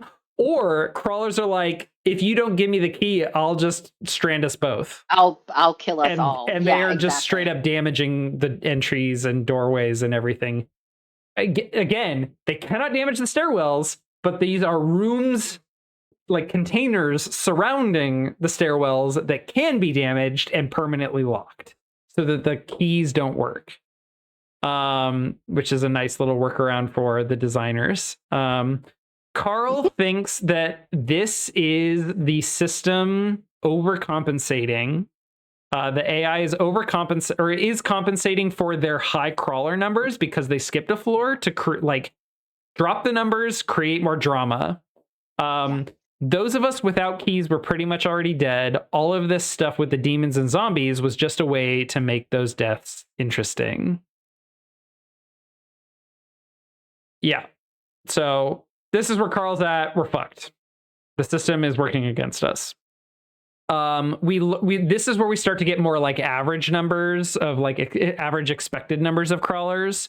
From the cookbook, Carl's like on previous iterations, only like 8,000 people entered the 9th floor, meaning that's how many they expect. I think they're all at around like 45,000 right now. Yeah. I knew of one 9th floor that was only 500. What was worse, fewer than 1,000 crawlers usually made it to the 10th floor. Sometimes it was 0. For the 11th floor, the average was less than 10. Very few chose to push on instead of making deals. Just interesting facts about like to kind of set the tone for what we should be expecting the AI if it's trying to cull them to bring the numbers down to. It's a great moment to choose to decide to reveal those numbers because it does make us feel like everything's working against them to bring the numbers down. We are also getting reports that the demon eviction is worldwide.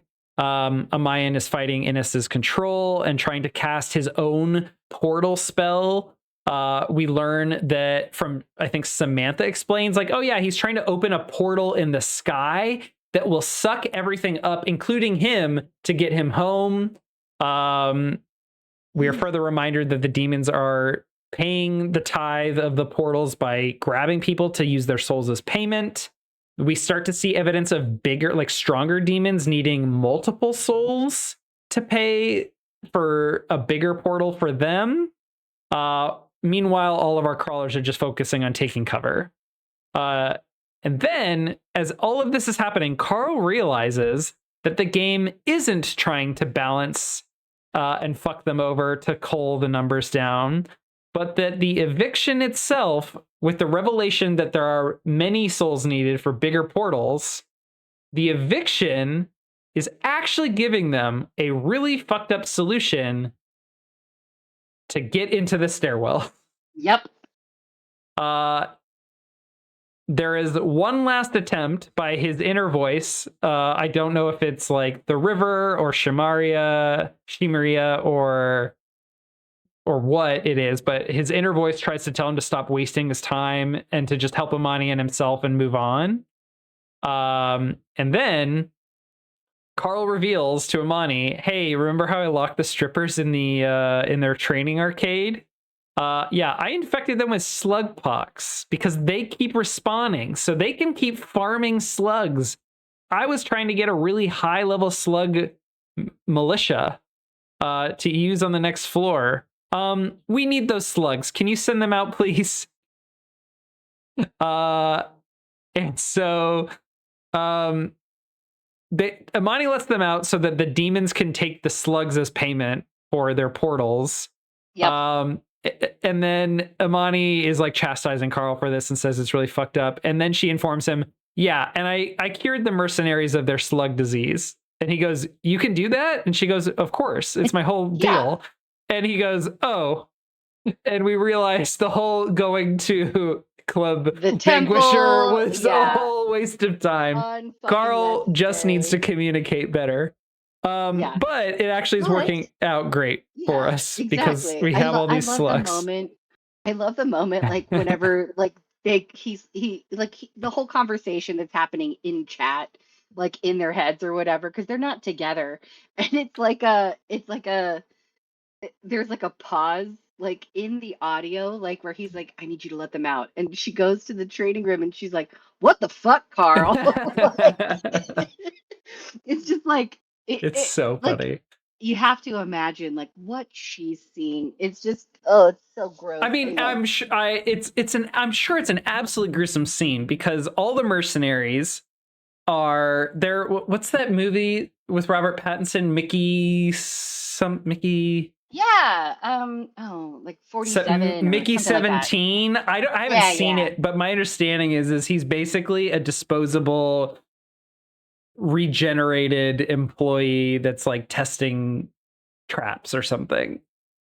Well, yes, exactly. It kind of reminds me of the one the movie with Sam Rockwell called Moon, which is basically the same thing. Although the Okay. difference between Mickey 17 or whatever and the movie called Moon is that this dude Mickey knew that he was being cloned. He like signed on for it, and Right. Sam Rockwell's character in Moon had no idea. Yeah. Well, I don't think Carl asked the mercenaries if they were willing to be He subjected did. to. Oh, he did. They agreed. I think he did because like, and that was part of why he was like talking to Dr. Bones about like he also has like the super spreader. Yeah, he has like a And better version of super spreader. exactly. So I think that all of this was like Mm, discussed beforehand, but maybe they didn't realize how bad it was going to get. disgust, Um more like disgusting. it was disgusting. But I do Yeah. think that Okay. this was a I think this was something like a deal that they had Yeah, that's come fair. to We know the like mercenaries want revenge, and mhm. and that faction wars is their means to get it. So I think if he had and explained it to them, they might have. and the fact that they know that they'll die and regenerate Yeah. within the room, But like the that room is not safe for Carl, but it's it is for them, and this is how they contribute. yeah, but just because you're immortal doesn't mean you can't be subjected to horror. Yeah, absolutely. It's fucked up. Like It is nobody's super saying it's fucked not fucked up, but up. I do think that they agreed to it beforehand. Fair enough. Fair enough. I mean, they don't make a big stink about it later, so Right, yeah, exactly. probably Like not. if he was just like, boom, you got slug pox, bye bitch. And like, do you think they would have stuck around? I don't think so. Yeah. Or Yeah. do you think they wouldn't have tried to kill him in his sleep? I don't think so. Yeah. So like, Okay. Yeah, this is the whole like not knowing about the ring and not knowing what he's doing by locking them in the room. I mean, like you can guess, but the reveal is so good. It's so funny because even if you had figured it out, like Imani's reaction, um, and the fact that they have to like not use the slugaloos, which is what they're called, slugaloos, for their intended purpose, but to deal with the current problem is pretty funny. Um, and builds tension for, oh, we're not going to have this all the slugs we wanted for later. Is it's great. So chapter 62. They're on their way to Sister Ines and Amayan.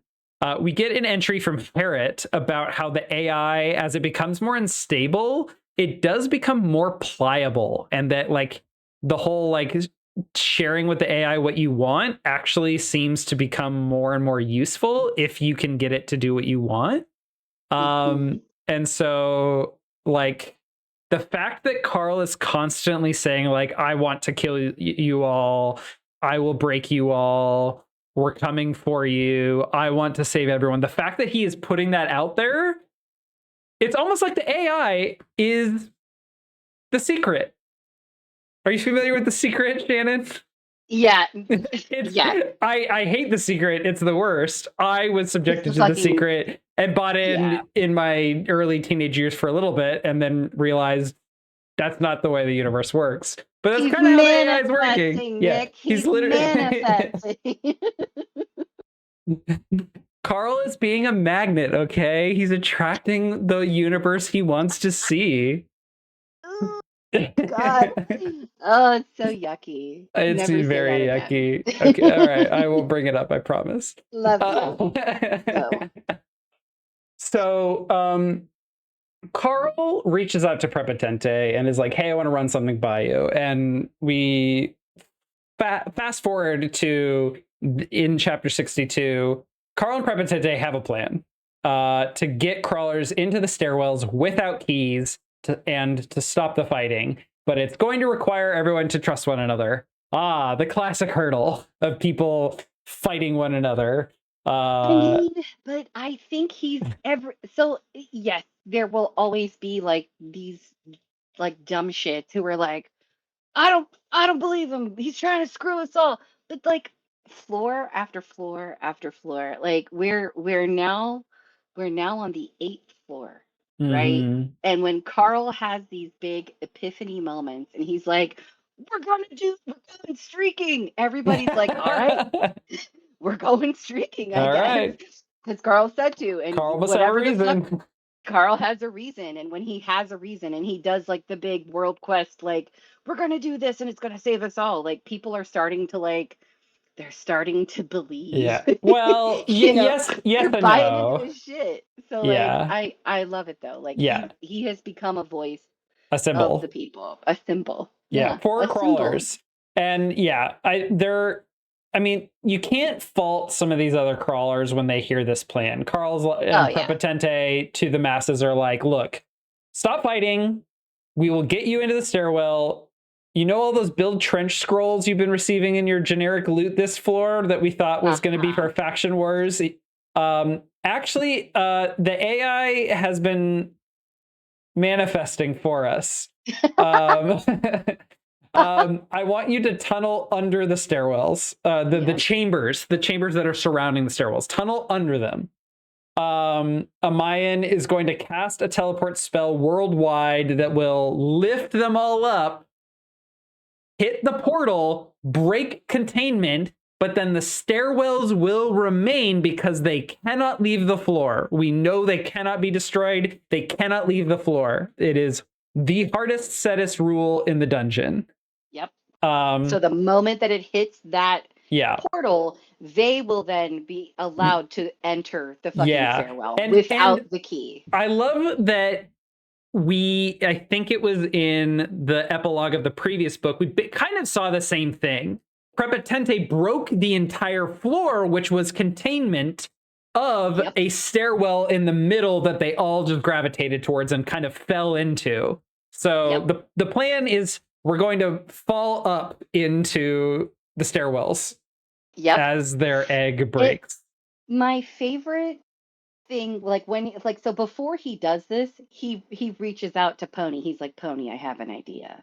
Because like he Yeah. Prepotente is the smartest dude in the dungeon. Yeah. He's He hyper is the intelligent. he's hyper intelligent. He's like, I've got a plan. And he talks it over with him, and like regretfully, Pony is like, I hate to say this, but Carl might be right. So, Yeah. like, it like hurts him to admit that It's like Carl had a good I idea. think I at one love point he's it. like, it has at least like a 52% chance of working. And Carl just thinks to himself, fuck, come on, gotta be a better salesman.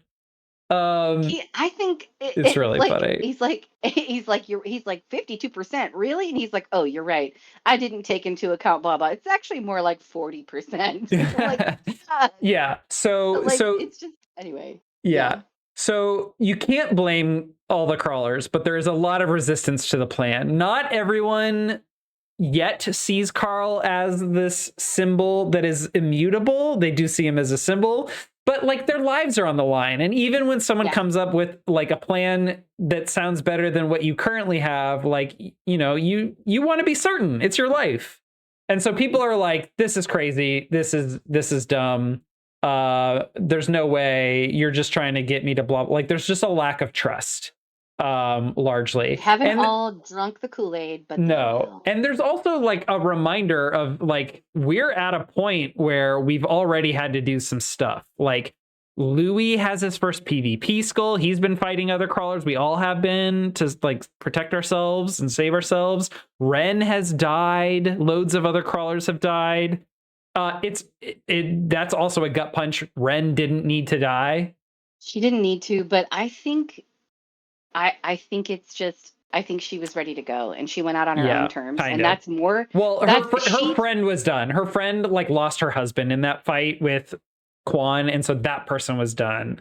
yeah, she was like, as soon as Yeah, she's done crying, she's going to kill herself, and yeah, I'm not going to stop her, yeah. and I'm going to join her. And it was just Um, like, I think in a situation like in this dungeon where the only thing that you have control over is the way that you choose to exit, if you choose to exit, this was yeah, the only thing she felt like she could control in that moment. yeah. And Carl was like, that like she didn't have to die, but like he wouldn't take that choice from her. You know what I Right. mean? Yes. Yeah. Exactly. The irony is that they didn't even need to do any card battles. No. The AI is literally handing them a solution that they didn't have to engage with the floor, other than maybe fight some monsters to get, the trench scrolls. That's all they needed, ironically. So anyway, so there's a lot of resistance, but Carl gives quite the motivational speech. And I have some of it here. Like there's a bunch of arguing in the chat. And then, God damn it, everyone, stop it. Earlier, I was thinking about how hopeless all this is, that they're whittling us down to nothing, that there's a death quota they have to meet. And no matter how hard we fight, we're stuck inside that box. No, fuck them all. I was wrong. We are not like those who came before us. This is our chance. This is our chance to show them how hard it is to kill us. We will not die on their schedule. Every person who gets through this will be one more the real assholes will have to fight on the next floor. We need each other. I need you. So stop fucking fighting. And this gives people pause. Some of our Kool-Aid drinkers like Katya and Elle and Imani are like, I'm with you, Carl. And then other people start, like jumping up. in. Yeah. So they begin to show their support. And as if on cue, a regional quest for everyone in Cuba starts. Basically, it has to do with Amayan. Either do nothing and let his portal cast in 2 hours. There's your countdown timer for your other options, or he's going to leave. Free him and create a world quest with the first ever full-powered Prince of Hell in the dungeon, and empower him to cast an even greater portal, because if he's at full power, he needs an even bigger portal spell, or free him and kill him somehow. He's immortal. He's what are they, impervious? Whatever they call it on this floor. Yeah, he cannot die until later floors. Yeah. Good luck with that, especially since he's invulnerable on this floor. Reward for any option, you will receive a celestial hell boon. Celestial. Oh shit. Carl takes all of this and kind of reads between the lines. He's like, I see. We need to go with the second option. We need to free him and make the biggest portal possible, because we need the portal to reach the entire floor, the entire level of the dungeon, to free everyone from all of their stairwells. So we gotta free a demon Prince of Hell. And I think at this point we've explained the rest of the plan. Donut worries that they're going to get themselves killed or ruin their own ability to get out if they try and save everyone else. Carl states, like, Donut, we have to try, I have to try. I'm the only one that can do this. And in this moment, I kind of got the sense, like, I truly got the sense that the AI is sort of playing a different dungeon specifically with Carl. It is like, if you are going to try and manifest these much higher level like outcomes, I will give you the option, but the stakes and risks are going to be incredibly high. Like with the Gate of the Feral Gods, with this, this, what they needed to pull off the masquerade. Like, the AI is willing to give him the options, but he has to find and carve the path and do the work, and take the risks. And like, it's not doing that with anyone else. No. It loves Carl. Loves Carl. I think it really likes that Carl's willing to do some crazy, nasty, insane bullshit. So Donut responds to this: "Don't be stupid. We can only do our best. If you don't go down the stairs, I don't go down. We are the Princess Posse, and the Princess Posse doesn't leave anyone behind." So she is on board for the final mission of the floor. Chapter 63, a warning from Milk. This is our second warning of what not to do. If you deal with a demon, never use shield fire. It will only make them stronger. Oh, that's interesting, because Carl has this boon that he just got. Every That step of the all shiny. yeah, every step he takes when he reaches a certain health level, it will set every footprint he's left behind on fire. And all his spells that use fire use shield fire, and they want to make him ion stronger. Oh, great! This is Okay, perfect. did we mention that he has to get down to 1% Oh yeah, it's health 1%. in order for the? Or Did we mention that? automatically if he dies. Absolutely. Yeah, Yeah. it's so fucked up. Great, good, awesome. They make it to the church. They find Amani, who has been joined by Katya, El, Lina, and all of their squads. Which is great. Some of these people have their stairwell keys, but have signed up to help anyway with this mission in Cuba. How are they in Cuba? Well, it turns out that Lucia Marr had an extra upgrade for something called a Tier 3 doggy door personal space upgrade, which she gave them before she went down the stairs. She gave it to them. Oh, well, hang on. We'll get to that in a second. But they can now exit from their personal space to any door that they have used on that floor and can allow other guests and party members to use it. Yep. So we have reached the point where Matt Dinniman is done with restricting them in a lot of ways. We are just opening it up. The party could be wherever they need to be together. Yep. This is well timed, I feel like, because from here on out, like especially for Faction Wars, that's going to be extremely useful. Yes. In fact, without that, they might not have been able to win Faction Wars.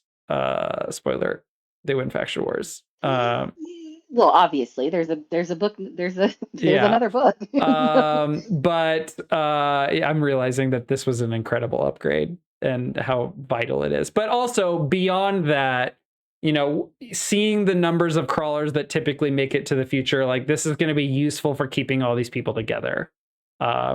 Which is really nice. Lejeune privately tells Carl that Lucia Marr gave them this because Florin asked, but then her personality changed and said that she was going to kill Donut among us, so she's still a threat. And there's still weird stuff going on. Yeah, she's gone. She went down the floor. She's already like in the next level or whatever. Apparently she like single-handedly fought a bunch of groups at the same time or something, and there's some weird details with that. Very interesting.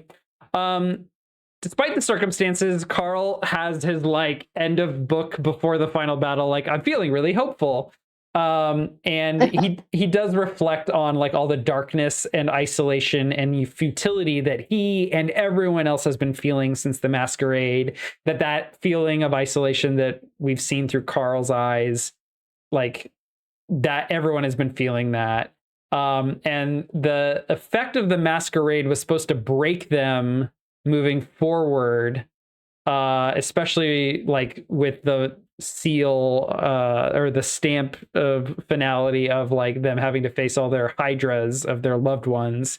But it's not working. They are vowing to work together. They are pulling together. They are refuting the feeling of isolation. They're as humans coming together and vowing not to be broken. He reflects on Ren and the hopelessness that broke her. He thinks of all the crawlers that kind of face their personal nightmares. He thinks about his mother and stepmother. He thinks about his river.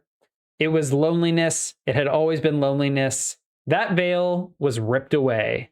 Nothing had changed about our situation. We were likely fucked, yes, but we were all together again, and there was hope. Finally, clarity filled me for the first time in a long while. It was isolation that would break us. We couldn't let it happen. I thought of Lucia, the most isolated crawler in the dungeon, yet she'd held on to something that could literally bring us all together.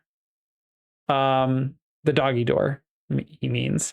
And the fact that Florin was willing to show her compassion despite her killing Ifechi has led to this moment. It's lots of these little decisions by crawlers that are making big opportunities happen. It's really great.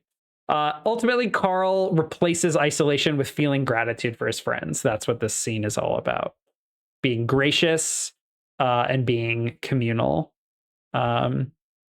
It's really great. I love this scene. It's a little cheesy, but it's really good. It is a little cheesy, but also like, isn't It, that like, humanity coming together for the greater good? Like it is a little yeah, like, come on, yeah, guys, we can do it. yeah. You need, It, like, sometimes we need it, those attaboys. We need those, like, yeah. It's just all, it's so on the nose, and it's on the nose every book that I feel like, I don't know if that's just like what Matt Dinniman is going for, or maybe he struggles to like turn off the cheesy level with, the it's literally these life or moments. death. Have you Yeah. never watched the movie Rudy? My God. I've seen Like Rudy. Love Rudy. it's just, yeah, it's like it's like these it's the heart of every like feel good underdog story. Yeah? Like Yeah. when they when the people when the person who you don't expect to succeed like has Yeah. like they're bolstered somehow and they fucking come out on top and you're just like, yes. It's but it's not without its dangers. It's not without its trouble or Yeah. drama. It is a little cheesy, but like I'm here for it. At I at fucking least love it. at least he doesn't dwell in it, because Right. we It's get we yeah. get like a couple pages of it, and then L claps him on, or she, oh, I thought she clapped him on the back. No, she claps her hands and she goes, "All right, warlord, this is your shit show. What do we got to do?" As our Yep. like segue out of the cheesy feel good, Damn, I love her. humanity, together, teamwork, into, okay, let's go. It's go time. Yes. We get, oh man, this is really great. We get a cookbook entry from Alistair, who I don't think we've heard a lot of. They're the 13th edition user, and Yeah. it's about a goddess. But it starts with like the Semiru dwarves. These are the dwarves that made Larakos, which is a city dug down rather than built up. Mhm. They dug down to try and reach their only goddess, who they worship, who only has one temple in the entire dungeon, and she only appears once near the end of Faction Wars. She is never worshipped by a crawler. She is hated by all gods and demons. She is a trickster. She's insane. She's jealous of mortals. That one I'm curious about. Why is she jealous about mortals? Hmm. I have actually a theory on that. And it's related to the AI, and the AI being curious about mortal death. And I wonder if she's jealous of mortals' ability to die.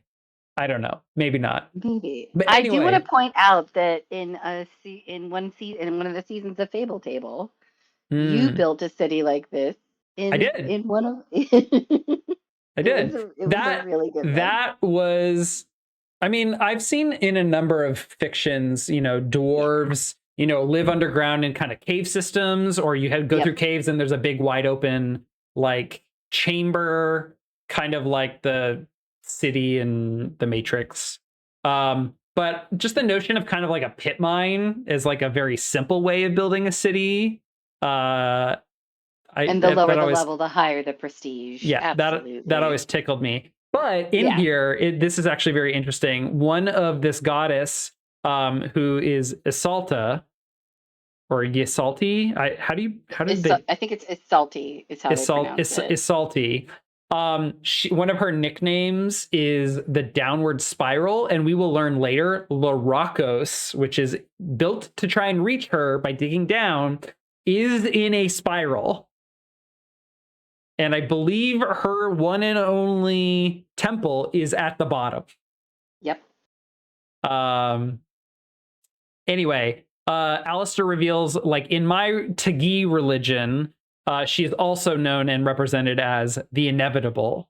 Within the fiction of the dungeon, there are lots of rumors that she caused the 9-tier attack, or is related to Scolopendra as her mother, or her sister, or her daughter. And then there's like, she's Maybe also, she's all of those she could things. be I she don't could be know. all she could be. I don't know about mother and daughter, but she could be all of those things. I mean, I just like with the way that they like get around with one another. I'm like, she could be all of those things. And then I'm like, no. And then I'm like, maybe. I just um don't fucking know. yeah. As I was doing research on this goddess and doing my connect the dots earlier, this is not Eris that is mentioned in the Krakaren description No. as the goddess of chaos. This is the goddess of, well, we'll get to, there's an actual description of her later, but Yes. we cut from Alistair's description and then it goes, she's also known as the Vinegar Bitch. The title of Vinegar Bitch, I feel, is kind of like unnecessary, but she does have an effect we'll see that has to do with vinegar. Anyway, potions. Yeah. Anyway, we cut from this to Mordecai going like, he said that Amayan said vinegar bitch or said Ysalti. She and like basically it's our tie-in to like why this name has come up in the present. And he starts explaining the like some of the more modern politics and not fiction of Ysalti. She is often sponsored by the Nebulars. We talked about them earlier. Mhm. And we would know if she's in the realm. It's weird that he would mention her name. Mordecai then informs us like in the inner systems of the galaxy, there is a massive enhancement zone that is run by a very old AI that predates the Syndicate Society, presumably was an AI made by and it's set up by the Primals. It is a stable AI. It has no personality. This sounds like the type of AI that the Mantises are working to create, one that like lobotomizes the AI. The Nebulars apparently worship this AI. Their goal is to shut down the crawl, to eradicate seed worlds, presumably because they want to eradicate seeds, because they think that replicating the central AI is blasphemous. So basically, they're like, this should be our only macro AI. Mordecai suspects that the Nebulars are going to try and use Sister Ines to convert them to their religion, or at least use her for their purposes. Yeah.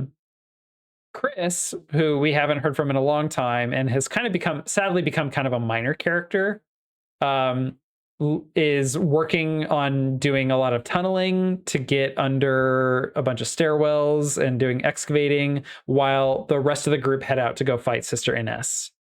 They plan to teleport Amayan to break him out of his shell of the sea serpent, and then power him up for the spell casting.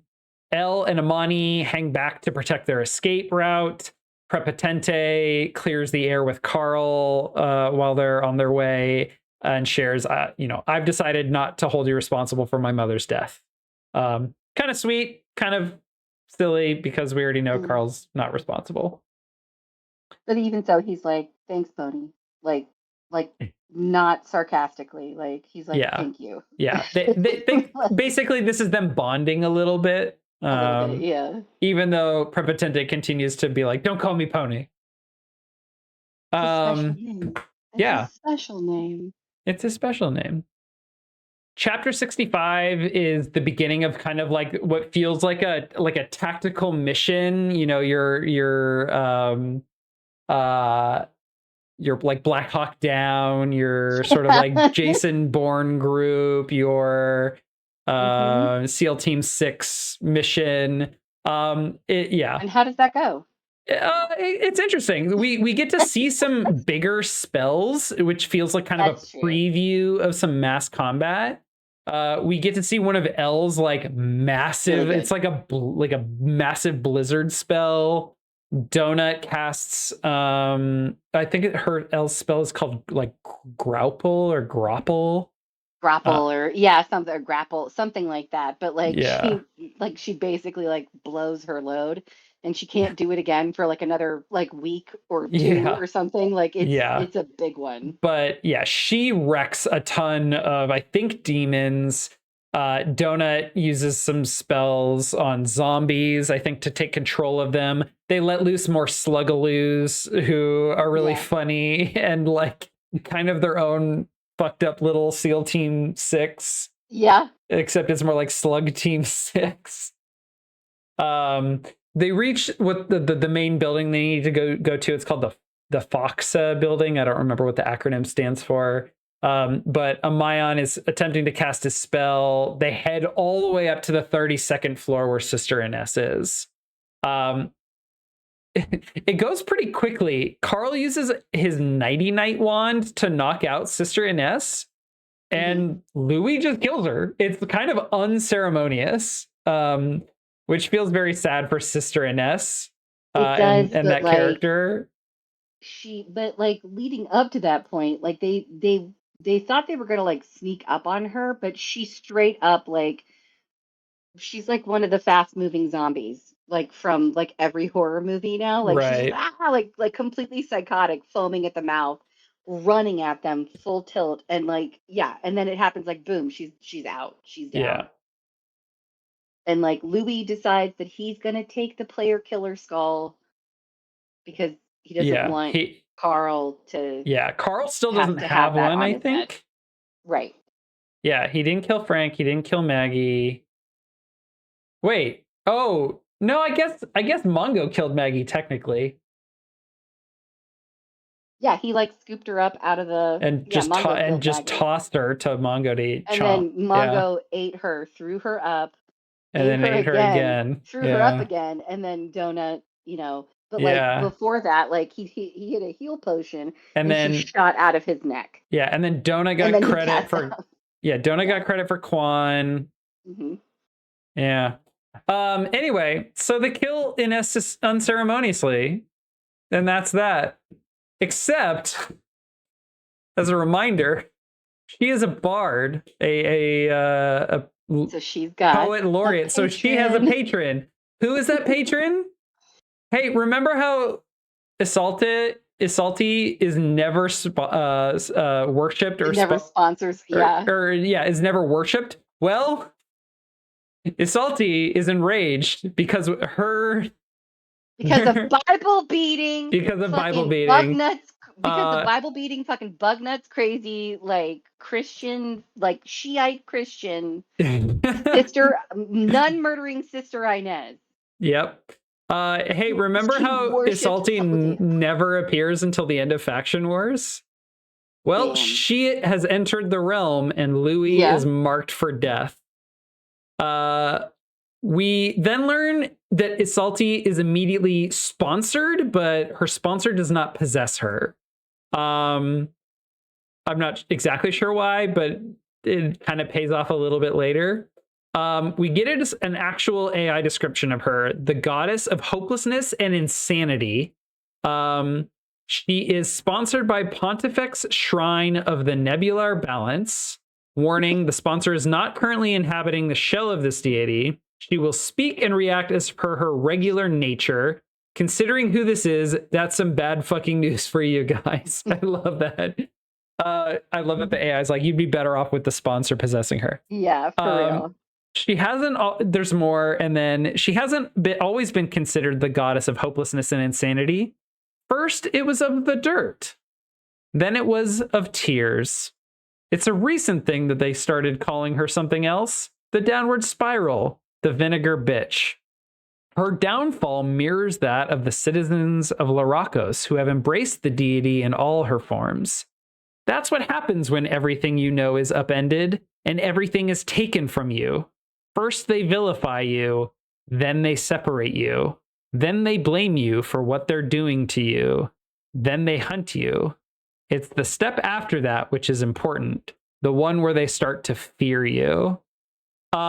This is the AI just talking about itself again, and what it has learned about its own nature. And it's kind of also talking about the crawlers. And how they are being treated. Yeah. I don't think much else to say about that. Nah.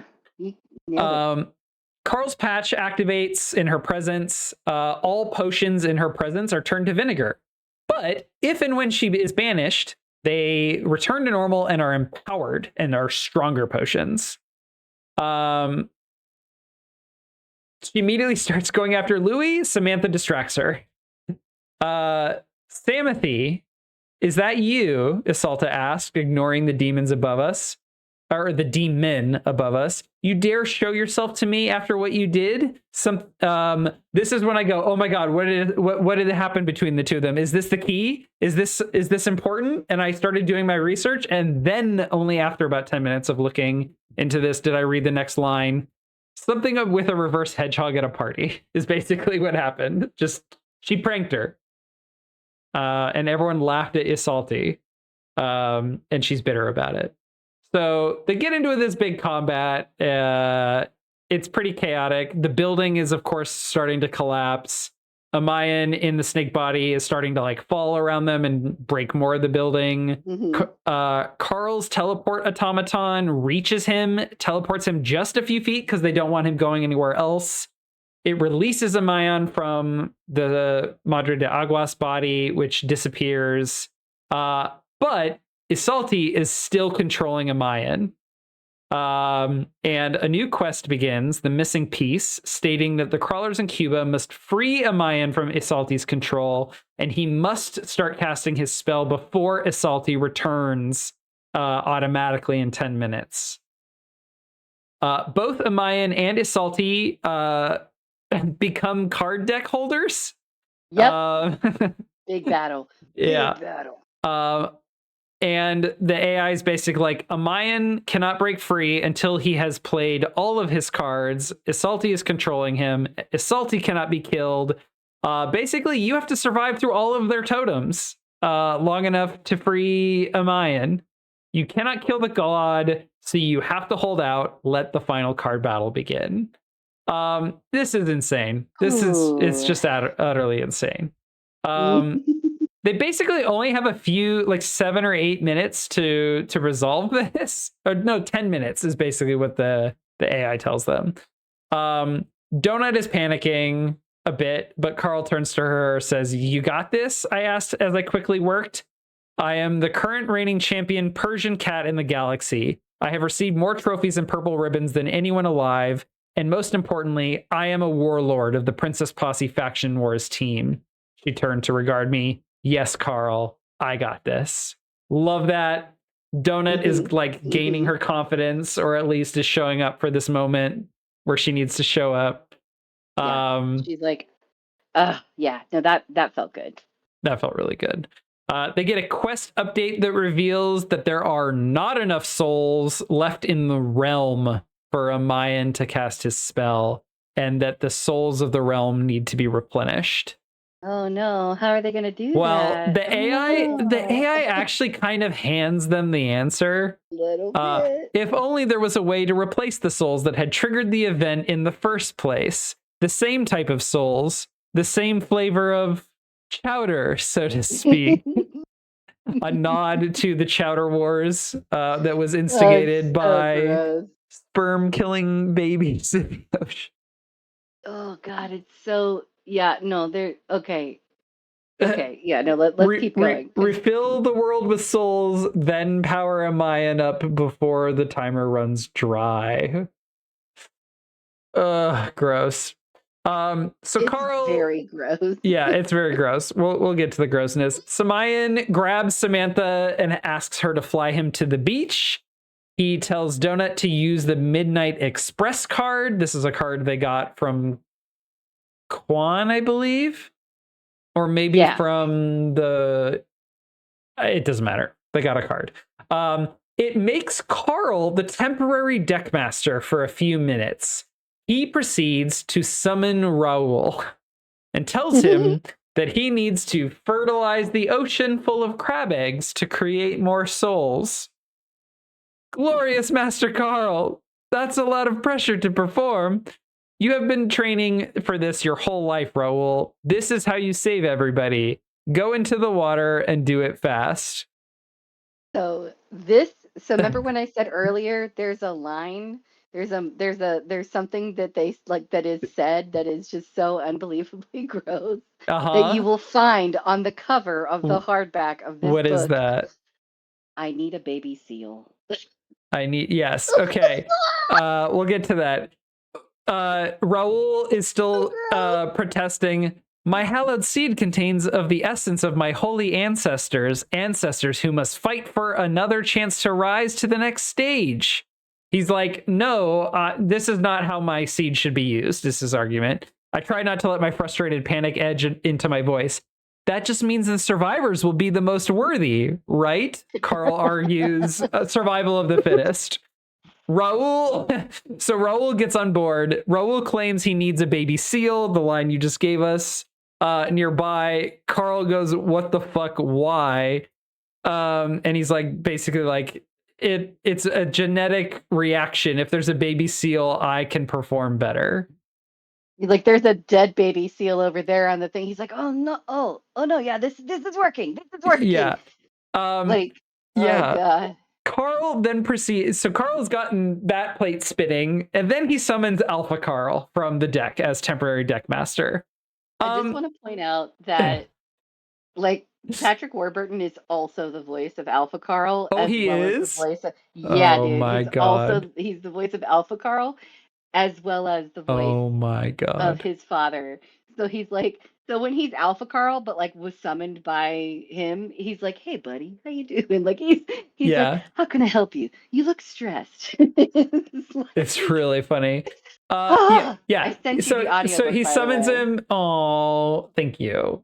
Yeah, he says, "You look upset. Do you want to talk about it?" Donut's freaking out about the combat. Okay, I said to Alpha Carl, who was looking at me with sincere concern. I love that Alpha Carl is actually kind of like a nice dude in some ways. Like, he's toxic in some ways because he's Alpha Carl, but he's actually really sweet in other ways because he's Carl. I need you to almost kill me. I can do it myself if I have to, but I'd prefer if someone else does it so they can stop at the right moment. You have to beat me within an inch of my life and then stop. Behind me, Raul started to grunt. Yeah, that's right. Look at all dead and shit. That's right, you fuzzy little seals. You want me to beat you up? Alpha Carl asked. I'm not going to do that. I love you, little brother. Maybe we should hug it out. It's hilarious. Midnight Express times out. Tag, you are no longer the deck master. 2 minutes and 4 seconds left. Amayan is doing some crazy shit. He's like yelling like, Donut, I cast Why Are You Hitting Yourself on Satan, which is also a great line. Okay, that may have been a mistake. I think he is big mad. So Amayan is hitting himself in the distance and is getting really pissed off. Alpha Carl put his hand on my shoulder. You don't need to hurt yourself to feel loved, despite all of your failings. I love that. He's like, you don't need to hurt yourself to feel loved. But then he's like calling him a failure. Hilarious. Right. I know. It's so And then he goes, wait, what is that crab doing? Looking at Raul. He's saving the world, I said through gritted teeth, but he needs motivation. It's just so fun. The beats of this scene. It's so ridiculous and so fucking funny. Like, there were moments where I was like, I had to put the book down because I couldn't stop laughing. It was amazing. I think I remember I was in Ireland when I read this book on my trip. And I was just in the back of the car while we were driving, just giggling maniacally. And everyone was like, what's going on in your book? And I'm like, I literally cannot tell you. How do I explain what has just transpired? First, there's a crab jerking it to a baby seal. There's a better, more handsome version of Carl wanting to, like, who starts screaming at the crab for motivation. Yeah, I think I explained, like, Carl's basically talking to an alpha bro clone of himself in a really weird situation. Yes. That's very chaotic is how I explained it. And then they're like, okay, whatever. So Carl's like, yeah, he's saving the world. He needs motivation. And then Alpha Carl decides to go toxic mode. Stop being a little bitch and get the job done. Yep. Don't yell at me, Raul snapped back. I'd like to see you perform under this sort of pressure. Wait, Wait, never mind. Yell at me again. I think it's helping. I don't know what the hell you're doing, you weird little armored sea rat, but you need to do what my brother says, or I'm going to come over there and break you in half. That's it. That's it. It's happening. I'm ascending. I'm ascending past the cloud rank and into the golden heavenly light. No more kowtowing. No And more. that in Patrick Warburton's voice, it's so good. All right, I'm gonna have to pull that up. That I wish you would sounds. listen to it. It's so even if you don't listen to anything else, that scene makes it worth it. Oh Please. my god. It's so fucking fun. Okay, you know Anyway. what? I might pull up Audible right now. No, I'm not logged in. Okay. But yeah, no, you have it. You have Okay. to just, So after this, Carl. listen to it. Okay. So Carl gets Raul to do his task. Alpha Carl will not help Carl with the other one. Nope. So, Carl, Donut, I'm coming back right now. I paused. Shit, this is gonna hurt. There are 45 seconds left until they fail. Carl, Samantha, don't let me out until the fire flares. Samantha, what? Why are you yelling? This is because Carl's in all caps. I am having a tussle. I teleported to the trap. The trap I left inside of Samantha. Oh, no. He teleports to Samantha's nussy, right as Raul moans. Yep. And then Carl catches fire crotch. Begins taking acid damage until he hits 5% health, which I believe is the trigger of his Martyr's Path benefit.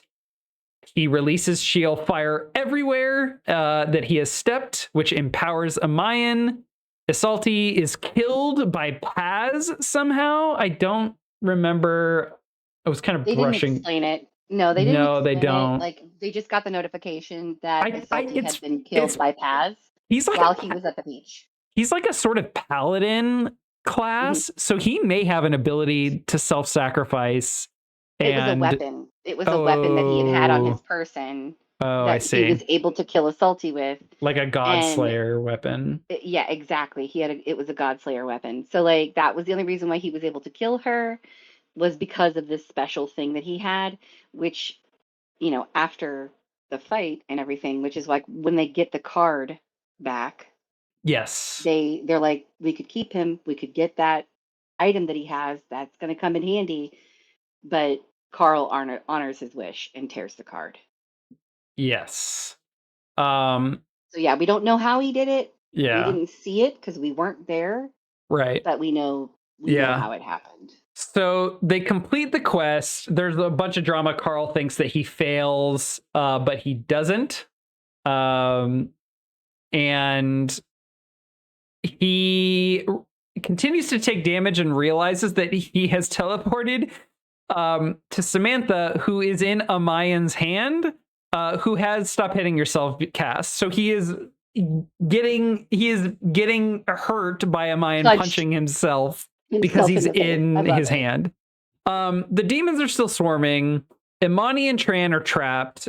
Things are still pretty chaotic, but Carl talks with Amayan and asks if he knows who killed Gayron to honor this quest that Empress gave him.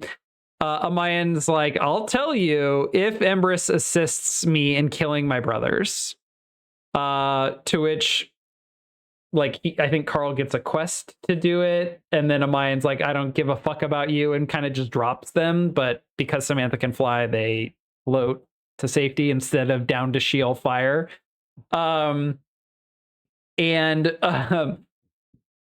Once they land, Carl is like, or Samantha addresses Carl. Carl, that was the second weirdest sex I ever had. You got to warn a girl if you're going to just pop in like that. We're going to have to do something about your hair before we announce that we're dating now. I'll break it to Louis, but you'll have to put up with me straying sometimes. If I ever catch you cheating on me, there'll be trouble. I did warn you, and we are not dating. That was not sex. It is revealed that Carl's hair has all burned off in the Nasi acid. Yeah. Really fucked up. They return to the group and try and get to Amani and Tran. Donut is still playing cards. I forget. Oh, because they're dealing with demons, right? Right, like the Or demon yeah, eviction event is still happening concurrently right. with Yeah. this card battle that happened So they're between still in combat. Assaulty and Donut, Lee Na, and Assaulty. So it was like a four-way combat because like Donut and Lee Na were the deck holders, and then there Hmm. was a Mayan and Assaulty.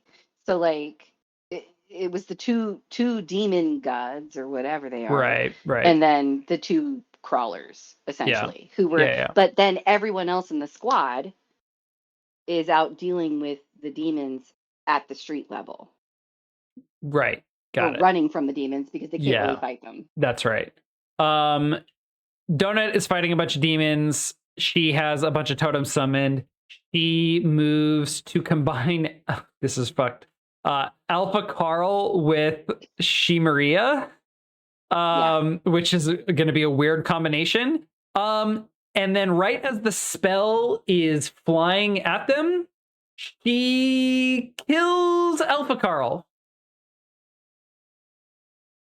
And then the spell decides that the next best target must be combined with She She Maria. Maria kills Alpha Yeah, Carl. yes, she kills. She Maria is the she who kills Alpha Carl Yes. right before she's about to be combined with him. And so instead, right as Carl's daughter's kiss ability gets fully charged, instead he is combined with her. Yes. The intended target of the golden combo is incapacitated, proceeding to the next available minion target. That's you. We were warned that other squad members were considered minions for the purposes of card battles. For the entire book, he kept saying it over and over again. Over and over and over. They thought it was very weird, but it was brought up. This is a really fucked up chapter. She Maria takes control of Carl's body for 3 minutes. There is a lot of Carl panicking and freaking out and experiencing a complete lack of control of his body. As we get Maria speaking in his voice to his friends, and she's speaking to him in his head, and she's like, there's a lot of like her like, oh, I'm a crawler now. What is this UI? Oh, look, here's your inventory. It's so many things. Oh, what is this? How does this work? Yeah. And she starts like just getting to work. There's some really, really fucked up panicky line, like things that made me panic. You have so much. Yeah, you have so much in here. This book, this well-worn book. You're not supposed to have this, are you? And what is this? This bomb is quite powerful, ready to explode. What would happen if I pull it out? And it's like, oh no. Not only does she now have access to his fully charged daughter's kiss and could like blow a hole in everyone he loves and is like left in his life, but he could destroy like all of Cuba. Everyone. And more. And then another line, so many things, so many possibilities. Chimaris. You have a summoning totem of Chimaris? Does Samantha know this? You have a war mage head. So many things, so many possibilities. What to do? This is really a nod to Chimaris, who, do we know who that is yet? I remember who this is, but I don't think at this point we don't know who he is. Yeah, and so he is not. It'll come. Yeah, this is the like the Beanie Baby that they got on the third floor from the owl lady, or the the mayor's assistant that was running the show. And she had like necromancer. And she had thousands of them, and it was like her weird shtick. The case that Chimaris was in is actually the case that now holds the Doomsday device. It's right. It was like a Sheol glass case. Yes. I don't think that there was a description. No, there wasn't. We do not know who Chimaris is. That's really interesting. But this is like a nod to, there is something interesting going on here with this figurine. Like who it is based on is interesting. Mm-hmm. I remember it was like a black knight, basically. Something like that. Like a knight in black armor. And that's basically all we know. I have the description here. It's impossible to accurately portray Kamaris's usual "I hate this and I hate you" scowl, but this collectible beanbag makes a valiant effort, and it's on a horse, and that's all we know. That is all we get. But it's incredibly valuable, and I think it's one of a kind. Okay.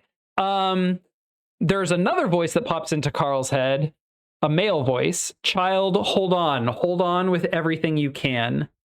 Don't talk," she Maria hissed in my mind. She was speaking to the other voice. "Don't you dare. Don't speak. You're not real. I didn't put you here. You did. You killed me, and now I am here." That is a lie. So she's arguing with presumably her husband, who she ate, but believes she didn't eat, but thinks she might have eaten, but doubts herself. So he's also here too, which is nuts. Mongo and Katya get really injured by Carl's body being possessed. She threatens to kill Carl, like out loud to the rest of them if they don't leave her be. Lee Jun tries to help. She Maria stabs him in the eye, plucks it out, and eats it. Oh God. It's really fucked up and shocking and horrifying. She continues in her head, "You have so much power in your hands, Carl, and you don't even know what you have. That's okay. Today you live. If you won't bring this card to the next floor," me, the She Maria card, which she did not trust them to bring her to the next floor, because rightfully so, they were planning on ripping it, "I will have to attach myself to something you can't discard so easily." She pulls out his stick and poke tattoo kit, makes like a special ink, I think with the eye, part of the eye. She stabbed Lee Jun in the eye with the pen. Yeah, I forget. From the stick and poke. It was the order in which it happened. She was trying to do this when Lee Jun approached her. She stabs him in the eye and then eats it off of the end of the pen or the stick poke thing.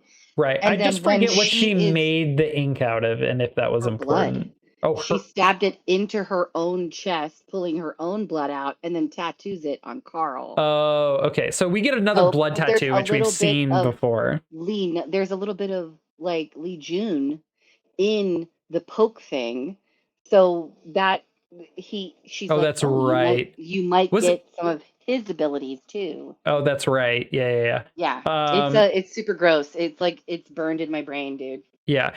Oh, as she's doing it, you'll likely be doing more of this soon with the remaining ink. Be sure not to go too deep. This is a dangerous spell. I will show you how to wield it. I will show you how to become a god. Mm-hmm. Remember, she's like a demigod. Yeah, dude. Yeah. And then the other voice chimes in as she's like finishing up.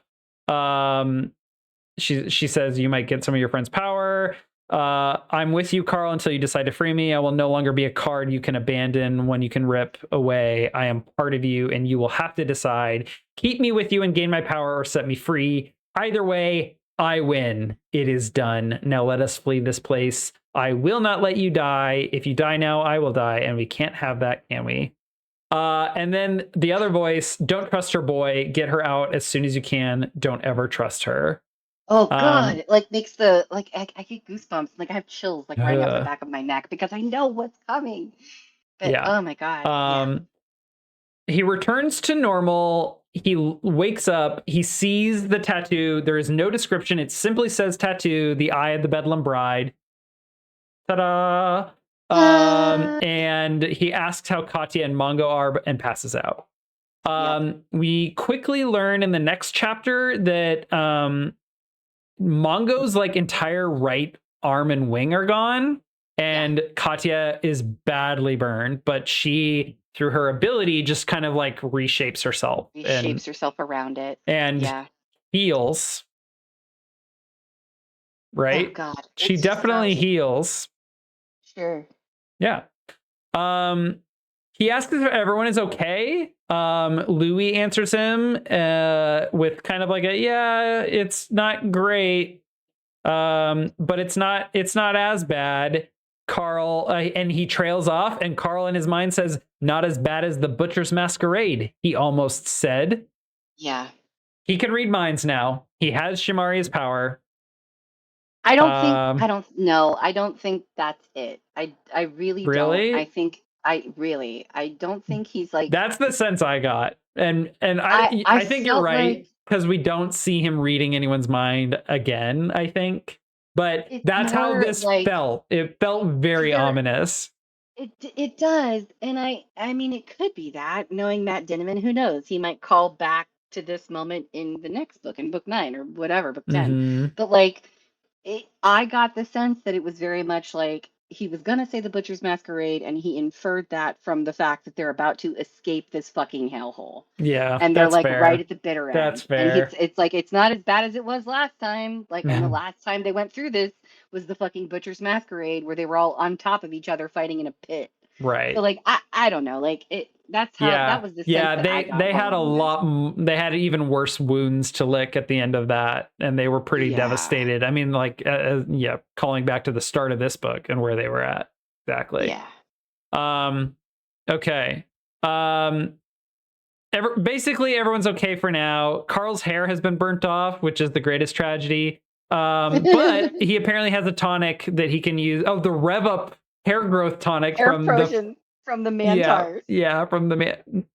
Was it from the Mantars or was it It was from 100% from the Mantars. oh, it wasn't from the first floor?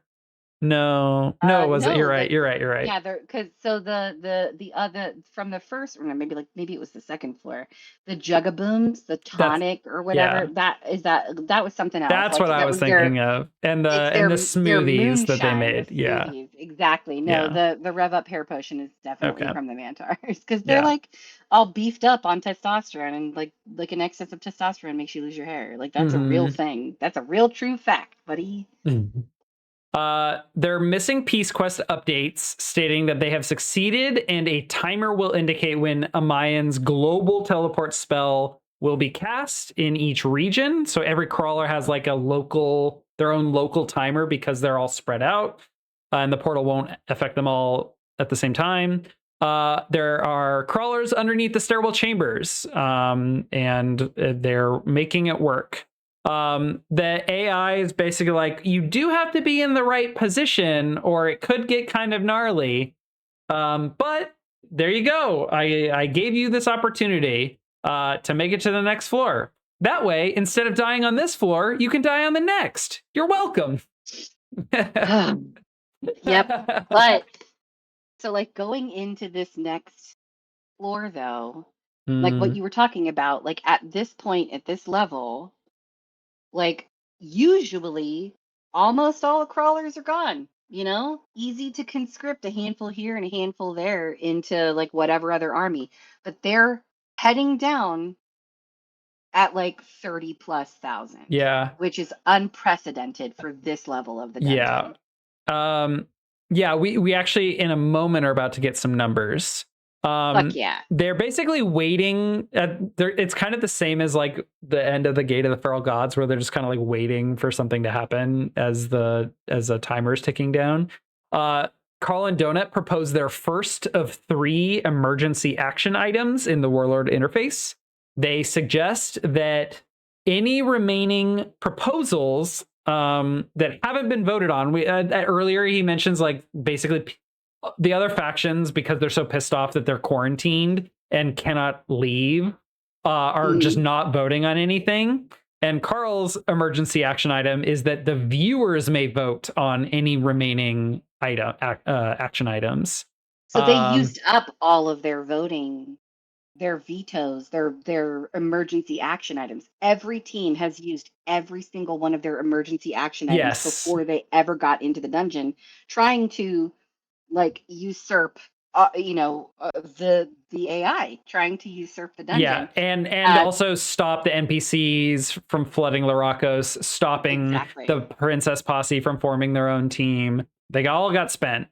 So yeah, they use their first of 3, and then I think there's emergency action items which the AI decides on, and then there's other action, just normal action items that can be submitted before Faction Wars starts, which is about to start. To kick off. And those are to decide kind of smaller deal stuff, and those are for all the faction teams to vote on. And Carl is using their emergency action item because the faction leaders aren't voting on anything because they're protesting. He says, give it to the viewers. Let them vote on them instead. Yep. Which the AI immediately approves. And then we start through the rest of the chapter, like as they're talking, it's kind of intercut with all of these like notifications about voting on each item. So these pending action items are all voted on. The viewers are, as we're reading through all of these, are almost exclusively voting on things that will increase the carnage and spectacle of the faction wars. It's kind of gross and disgusting. But among them include a successful vote to remove the safety protections for faction sponsors. And what was it passed at? What percentage was that passed at by the audience vote? 98%. 98. They want to see blood. Carnage. So there is an item to approve the formation of a 10th faction team for the NPCs. That is approved with a 52%, which is sad. And they are granted their base as the city of Larakos, which is awesome and terrifying because that is accessible for any faction to attack from any angle. Yes. And it's also the one that's destroyed at the end. So they are in the worst position, but it also means that now Larakos can be unflooded and the factions will never reach the markets for anything. It's great. Exactly. Oh, it's so good. So as a reminder, usually on average 5,000 crawlers, I think it was brought up earlier, 5,000 make it to the 9th floor. Less than 5,000 crawlers died on this floor, the 8th floor. There are, where is it? 33,800 crawlers remaining. That's incredible. That is exciting and something to be proud of, and a testament to Carl's efforts. It's great. Really, really great. Carl at this point looks up at the camera and does his whole shtick where he, addresses the audience and or the faction teams. I have the quote here. Do you remember what we did to the hunters? That was nothing. Your people voted for this. Your own citizens said yes. We're okay with the crawlers killing you one by one. Make no mistake, that's exactly what's about to happen. I angrily jab my finger upward. You may have destroyed our homes, but guess what? We have just taken any sense of peace you will ever have in your own home. And that's only if you get there. There will be no prisoners. There will be no quarter. Those of us who remain are battle-worn and tested. Every single one of us that is left to a crawler is more experienced than any one of you. We are coming. There is nowhere for you to hide. It is going to be a bloodbath, the likes of which has never been seen. Oh, I got goosebumps again. Yeah, I know. It is exciting. So powerful and feels so triumphant. It's reminiscent of like the moment where he the big reveal of the Gate of the Feral Gods and fucking over Larakos happens. It's great. Absolutely great. Yeah. At that moment, Donut receives a celestial sponsor box from her garbage truck sponsor, which begs the question: what? Who's behind? And we just simply must go, who is behind this? It must be someone. It could be a shell corporation for the Plenty. It could be the OIPN. We don't know. It was weird that she was sponsored by them in the first place, but it's getting even weirder that they could somehow afford one of the most expensive sponsorship boxes in the game. Carl realizes that as Donut jumps on his shoulder and points out his back patch, right as the floor is about, or they're about to be pulled up into the stairwell and exit the floor. Oh, I forgot to use my daughter's kiss. Yeah. She Maria in his head reprimands him for telling him and tells him, like, I need you to remain reasonably sane. You can't be making mistakes like this, basically. Carl is blinded. He's distracted. He is blinded. He's had a lot going on, but he completely forgot to do this. Somehow he has missed the odd feeling he gets when it's full. The tingle. His not his spidey sense, his scolopendrous sense. Because as a reminder, it's a giant centipede crawling over a bunch of skulls is the patch. Yeah. And while it's charged, that patch, I think the centipede is moving on the skulls, which is what Donut notices, which brings this up. And then they're taken. They are teleported away. And Faction Wars begins. This is really bad. As the cherry on top of a very triumphant final chapter. Okay. I want to discuss something with you before we move on to the epilogue. Okay. The whole book, it is discussed that the eye of the Bedlam Bride will blind you. Yes. What exactly is Carl blind to? Do you think? So many things. Well, we've already determined that he's an unreliable narrator and that he lies to himself almost constantly. He's blinded by his love for Donut. I think. Okay. Let me clarify. That he hasn't really gone mentioned, but like Donut has become. We've talked about it before. She's become very powerful, and she is much more comfortable with killing, taking a crawler's life than he is. Absolutely. Right, but what is the eye of the Bedlam Bride blinding him to, especially now that it is implanted in him? Not just was he exposed to it twice, she is now a part of him. She said, I am going to blind, like the first or second time he looked at her, she said, I will blind you, but not in the way you think. Yeah. But like, it's not clear to me how he is being blinded. I think he's being distracted, but is there something like specific? I don't know. I don't think there's a lot of direct evidence, but I may be just missing a lot. I mean, I agree with you. He's blind to a lot of things, but he was already blind in a lot of those ways. Absolutely. So like it's in like one of the, did you mention that like she Maria, like while she was inside of him, was aware of the river as well? Oh yeah. Well, I think she was aware of that just by looking at him. Yeah. But like when she was inside of him. But what like, did she say? But dude, I don't know. Like Let me go back. It's interesting. I think we'll see more of it in the next book, in book 7, during Faction Wars. It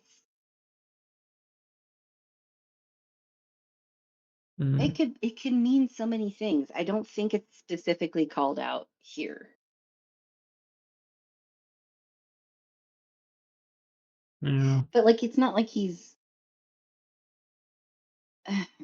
forgetting something. You know what I mean? It's not like, oh, I left the gas on. It's like he's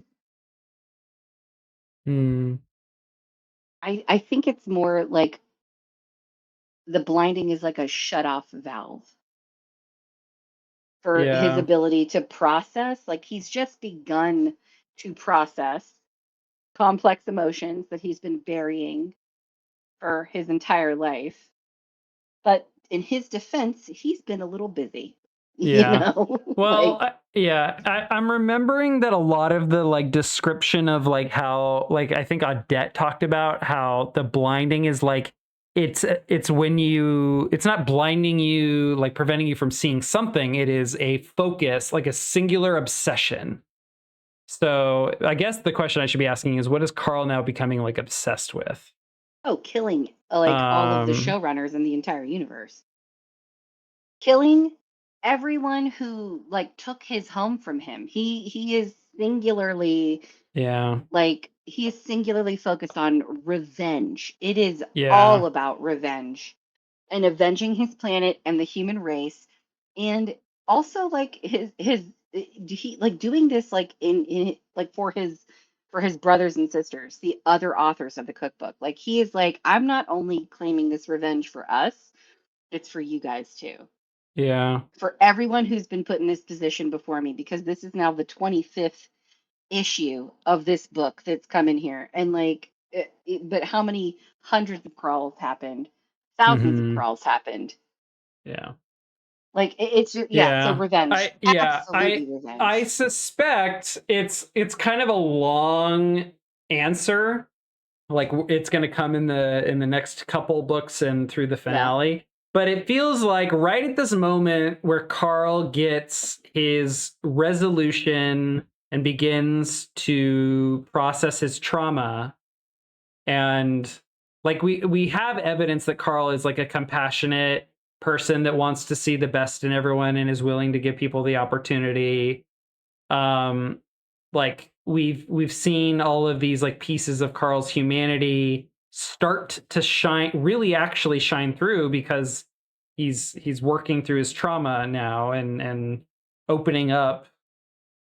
I wonder Trying if to. I wonder if the Eye of the Bedlam Bride serves to be an irony that right is like he's getting what he needs to heal, the Bedlam Bride is gonna complicate that and Oh, make definitely. make it difficult for him to retain his humanity, especially as he moves into the most horrific part of the dungeon, I think a what's literal going to be war. really hard for him that we haven't talked about enough is like what happens after the dungeon.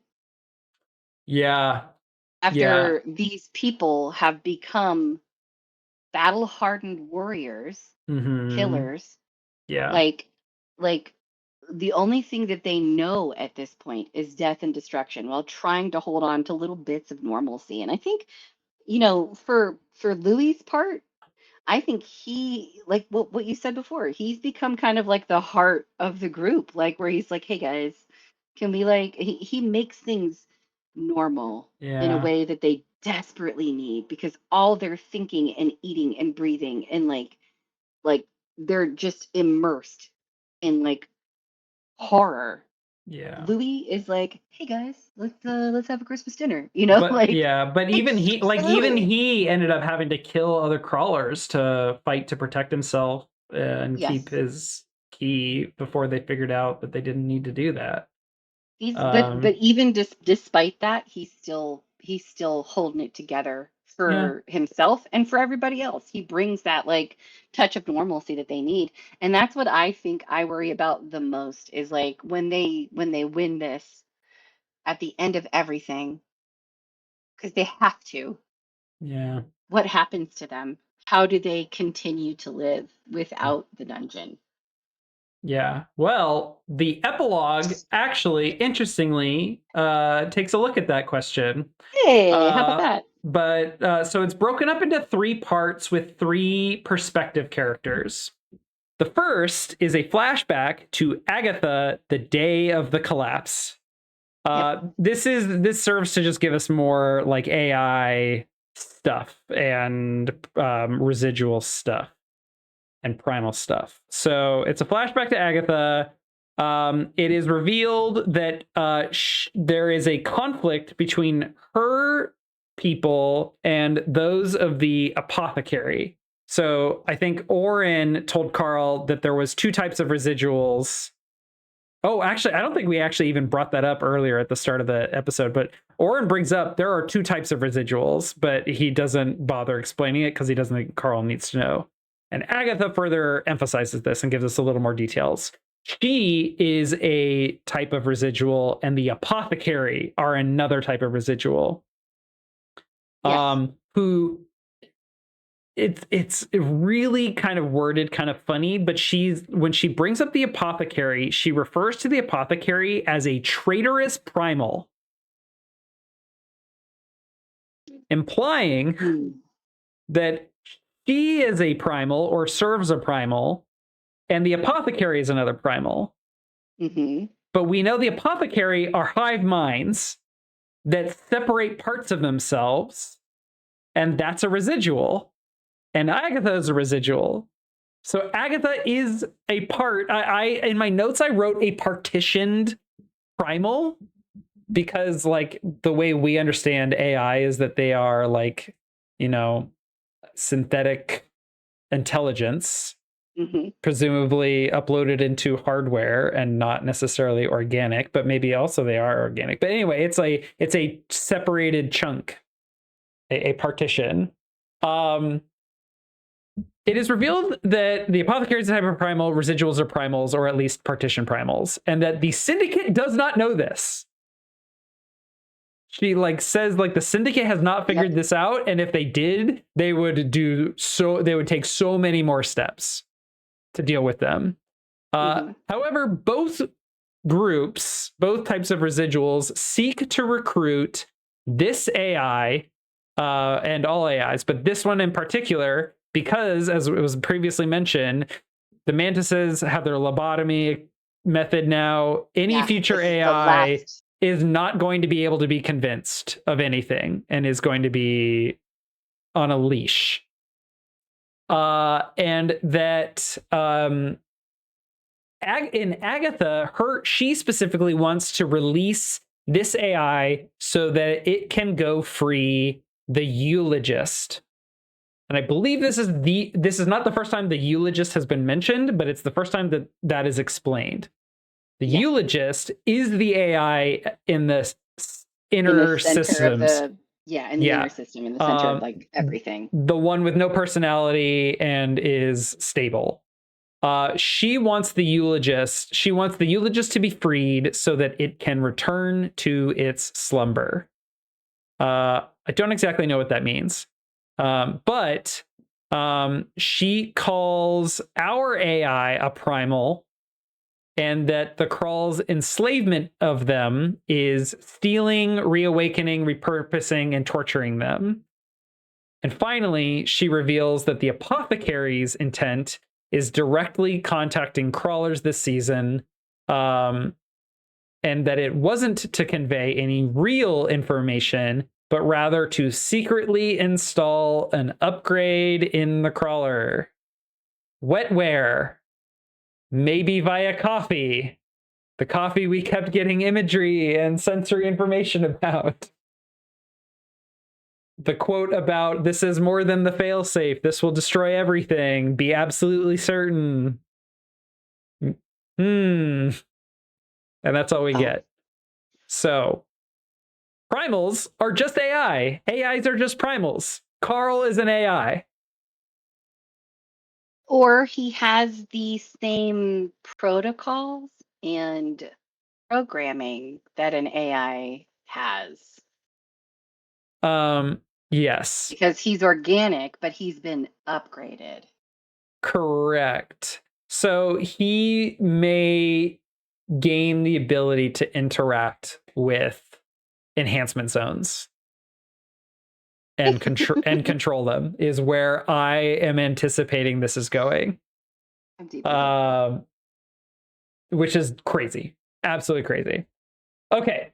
So we get Agatha's perspective. We learn a lot about the eulogist, about AIs, about primals. We cut to our next perspective character, Princess Formidable. She's great. This is the sister of the crown princes. Yeah, the Skrull Empire. She's she's like the female monarch or whatever. Right. So it's So sorry. This book got introduced to our second orc female, or female orc, and I did get them mixed up earlier.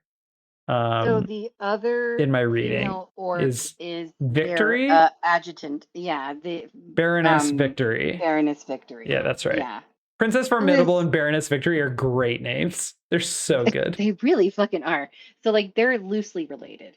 They're through marriage on someone's I second think cousin's uncle's side or whatever. But like, Victory is like the sister or cousin of the queen consort. yeah, something like that. Yeah. That's great. I do want to see a family tree for everyone. Yeah. Okay, so we get to her in the present. She is at an emergency syndicate council meeting where they are discussing whether or not to pull the failsafe, which we learn in the scene will destroy the star Sol, our sun, which will destroy this solar system as a way to contain the AI. Why would they do this? Well, they don't want to. Only Princess Formidable does. Because if they pull the failsafe, like because they're all locked in Earth's orbit. Yeah, they're all quarantined, so it will dies. kill just about everyone in this meeting. I don't think so. The Prime Minister Glory, is in this meeting. I don't think he's here, but he does mention that, or it is mentioned that several of his children are, and that half of the galaxy's wealth is there being held hostage. Basically, Formidable is like making the argument we need to do this. We may not get another chance. We need to do this before it gets out of control. It's framed as her being the lone voice of like the scene is framed as her feeling like a lone voice of reason, like of tough love, who's even willing to self-sacrifice to do something that she believes is necessary. But everyone else is like, no, the Voltays have a plan to contain this. That plan is to end the crawl quickly by sending in 150,000 trained mercenaries to join the faction wars. This is terrifying because it feels like a direct response to Carl saying, all of us are battle hardened. You all are just playing war. And it sounds like the Voltaire are like, okay, great. We'll send trained mercenaries in to kill you all. They can try. Which is kind of like put a sinking feeling in my stomach. Because there are less than 50,000 crawlers and now 150,000 mercenaries joining. At one point, Formidable says this will be more than enough to kill them all. But Formidable kind of gives us a little bit of hope because she goes, this is a trap. The AI is letting us do this, and this doesn't feel balanced. And the AI seems joyfully interested in keeping the crawl going, and it's not going to let us end this. This is a mistake. They all think the AI is just going to let them do this. It's not. I know this AI, and they're just refusing to see it because they're scared. So she continues to feel to us like a voice of reason and knowing like, okay, the AI's got something up its sleeve. So like the extinction event that they are planning, that the Volte want, that everyone wants to free us by ending the crawl, the AI is not going to let us do this. No, of course not. She continues to argue, and 80% of the council vote to silence her, so she is muted for the rest of the meeting. Yep. Reasonable voices getting silenced. That's women, right? Oh, totally. Yeah. It's too bad that she's silenced because she takes note of something interesting on their sensors. A long-haul bio-waste ship has arrived in orbit and is also being quarantined. She notes this, but she goes, oh, well, that's too bad that they got here early because they're usually not needed until the end of the crawl. They are usually here for cleanup of bio-waste. Too bad for them. This, as a reminder, is Donut's sponsor, who just spent an entire fortune to get her something. And then we cut to our third perspective character on board that long-haul biological waste management solutions ship. We now get to learn who this is. We move into the perspective of Tipid, the 4th edition cookbook author. Yeah. This is great. So good. Okay, great. It's OIPN. That's who this is. It's OIPN. They've abandoned OIPN and moved into another company that they are managing. I think it's mentioned here that Porthos has apparently anticipated all of the events like he has anticipated the AI breaking down early, in a crawler showing up to blah blah blah. He's anticipated everyone, like all of the factions and government's reactions. He is somehow like a fortune teller. I think is it here? Hang on, I want to verify this before I maybe spoil something.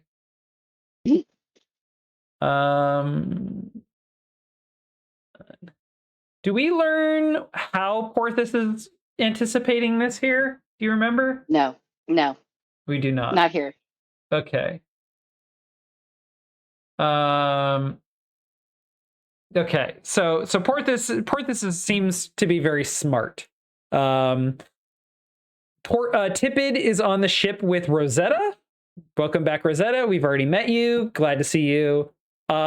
On board this large ship, which we learned they spent a lot of money to outfit to look like a long haul trucker waste cleanup ship, are 50,000 former crawlers. Yeah, motherfucker! Who have all signed up to go back into the dungeon and join the Princess Posse for Faction Wars, which is the most moving, emotional, like inspiring and sad thing. It's so bittersweet to know, like we were just talking about, does it mean to leave the dungeon? Who are you? Well, there are 50,000 people who never left. No. And at one point, and they are she here. Rosetta says, like, I always knew I was going to die in the dungeon. Yeah. It's funny, Tippett added. No, I think, I have the direct quote. I think it's Tippett that says this. It's funny, Tippett added. I always knew I would die in the dungeon. Even after I got out, I always knew. It's always there, pulling at me. Comrade, Rosetta said. She reached over and placed a warm hand on his arm.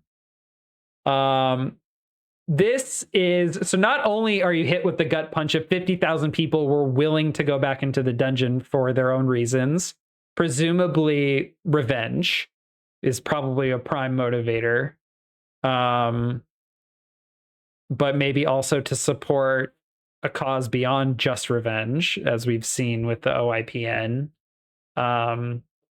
But not only do we get like the like kind of vague, there are 50,000 crawlers willing to come back, but we get this like really emotional, like, you know, brother and sisterhood among our cookbook authors. And we like, it gives us like an emotional grounding that we can trust, you know, this group in, not just the like, you know, logical, like they want revenge, but like this personal emotional grounding of these two characters, like supporting one another in what is like, we can clearly see as difficult emotional stakes for them that they're pushing past to do what they know they need to and want to do. There's like some humming and hawing of, okay, we're clear to be onboarded as mercenaries. They make it into the system, and the last line of the book, after Rosetta places her hand on him, he clasped his hand in hers. Both of them trembled. They were coming home. Oh, God.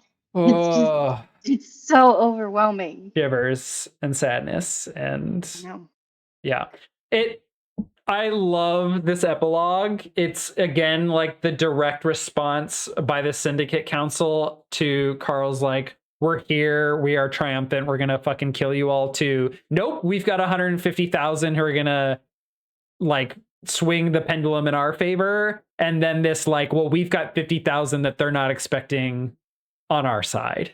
Yeah. Like 100,000 current and former crawlers versus 150,000. We and an army of NPCs. Yeah, as well. yeah. Well, yeah, and that too. So it leaves us feeling triumphant, and then I don't know what the reverse is, hopeless. And then we're kind of left in the, okay, 50,000, but is it enough? Like we are left in I think the sweet spot of, okay, this feels but like I it's, would take yeah.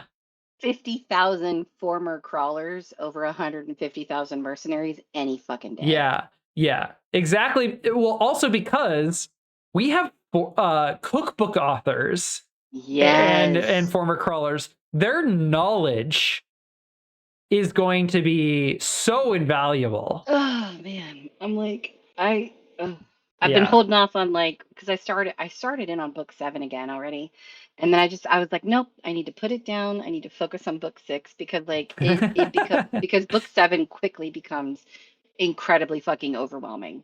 Yeah. Yes, it does. So I was like, no, Um, I need to put this aside. So I'll finish reading that in the next yeah. couple of days. Yeah. It's a lot. This last part for me, kind of bringing us back to the book overall.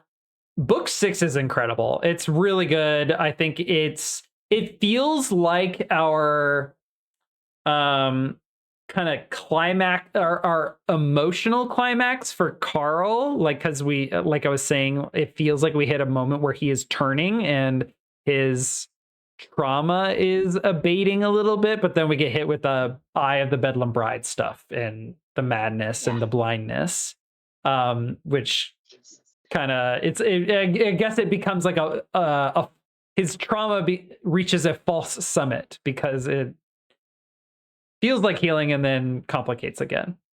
Mm. And it's clearly going to make things really difficult. But yeah, it's really good. The part 3 for me was kind of overwhelming with everything that was going on. There was just so many obstacles in their immediate solution of the floor, but then there was so much going on with Samantha and the gods and demons and the AI, macro AIs, and the he does it on purpose so that we miss important things that he recalls in later books, and then we're like, oh my god, that's what that was. So like I agree, because almost with everything, it's right there on the page when you look back. Yeah, absolutely. Every single time. So But like we you're miss right. it because he was like in a fucking clusterfuck, like a storm of like demons and zombies and gods and like eviction events and fighting other crawlers and having like and this emotional turmoil of like having to kill your fellow crawler in order to be able to get down the stairwell, and then the stairwell crumbles, and yeah, it's just it but he always comes back to the important stuff, or he makes those things important that maybe got overshadowed because he was throwing a tornado of shit at the crawlers like at that moment. So like yeah, it's brilliant. And I'm It's always really like, oh good. my god, like it gets me every time. Like I'm always like, oh my god, he did the thing. But yeah, it's and I've been saying this, but like every book as I'm reading it is my favorite book. It's really hard for me It is, um yeah. to like to I can't choose a favorite. I know that as I'm reading book 7 will be my favorite book. And I still haven't read book 8 yet because like I know that like if I allow myself to consume media in the way that I would like to consume media, which is to just binge all of it, I won't be able to focus on the book that we're supposed to be talking about when we're talking Agreed. about it. So Yeah. I've really like been holding myself back. So Yeah. but I'm excited to read book 8. I know you already finished it. No spoilers. I did. I will not spoil anything. I am very much looking forward to rereading it because it similarly is a lot happening really fast. Yeah. And I'm sure I've missed stuff and I've forgotten stuff. Yeah, it's going to be great. So looking ahead to next time, book 7 comes in 4 parts. The chapters are not exactly neat because there's a lot of like interstitial chapters that are not counted directly. For example, there's first of all the recap chapter, Tempest's Floor 8 recap school report, which is hilarious. But yeah. We then get a prologue and then a chapter called Porthos before part 1 even starts. Between chapter 4 and 5, there's just a chapter called Dante, for example, and Yes. yeah, it's all over the place. There's also, like, I should mention, I think I've mentioned it before, you can only read Backstage at the Pineapple Cabaret if you buy the hardbound Yes. books. And Yeah. there's like it's like 15 pages long for each little snippet of it. And he has said that, like, once he completes the series, he'll release Backstage at the Pineapple Cabaret as like a novella, uh, Yeah. with its completion. But the only way you can get like some of this important background information of what is Yeah, happening yeah. is by getting the hardback book and reading those chapters that he so lovingly gifts as an extra. Maybe So I will go to my local bookstore and just sit with all of them and read just the Pineapple Cabaret parts. get a coffee, get a muffin. Yeah, that You actually sounds like know, a nice day. it does sound like a really good I day. think maybe it might be a good idea for us to actually just do a Pineapple Cabaret uh episode where we just talk Okay. about those. Maybe I think if we are going to do such a thing, I think it would actually be good to do right before book 8. Oh, hell yeah. Yes. Uh Okay. no I'm in. spoilers, but I think that would be an excellent time to do that. Yeah. Um Crazy, right? okay, so yeah. So next time we will do part 1 of book 7, This Inevitable Ruin. Part 1 is called The Ceasefire. It is effectively like 24 chapters, so it will be a lot. Okay. But yeah, it's gonna be good. Um, Also, Carl on the cover has the most glorious, oh my beautiful, god. like long Yes. hair. Yeah. Fucking Fabio circa 89. Like, oh my God, just It's pretty gorgeous. Like good. whipping around behind him. You Yeah. fucking stud Yeah. muffin. It feels like it's just fan service. Because, To we need like a to glorious, take like to take blonde-haired warrior Carl to. from just your typical guy that just sits there in the bathroom tub or in the garage and shaves his own head, standard boring haircut, to look at his luscious locks. Look Um, at this glorious man. Look at all that man flesh. All right, I'm sorry. I can't stop. So as I'm looking at the cover, I'm looking at the cover of This Inevitable Ruin, and I'm like, I'm remembering all of like these little things. Like if you like you see like this giant tower in the background, and you see mhm. a glowing jewel on top of what looks like a cat's head. And then Yep, we know. Bia- Yep. there's Bianca like flying in the background, and then there's like a blimp. It's just, Yeah. and then Amani with her badass wings, It's and so good. Here, Tina with I'm her gonna fucking boa. It's amazing. I'm saving the book cover so I can load it in to OBS here. Yeah, Yeah, it's really great. I'm This very is excited. this I'm interface is gonna different. get started on this again. Yeah, I'm gonna need to as well. I haven't started it yet. I've been really focused on job hunt stuff, as Yeah, totally. as we have discussed.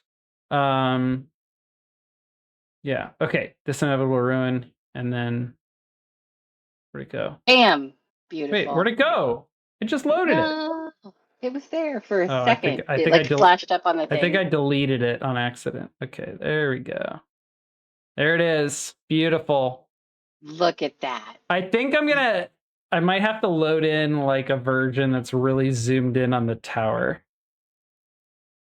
But yeah, it's really good. Okay.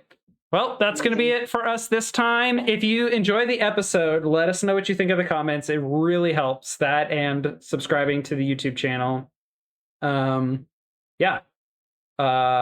Let us know your thoughts on Eye of the Bedlam Bride. What do you think Carl's obsession is, if anything in particular? What do you think is going on with Samantha? What Samantha. interesting things could Garrett become vulnerable to? Garrett. Let us know. We'll see you next time. Bye. Bye.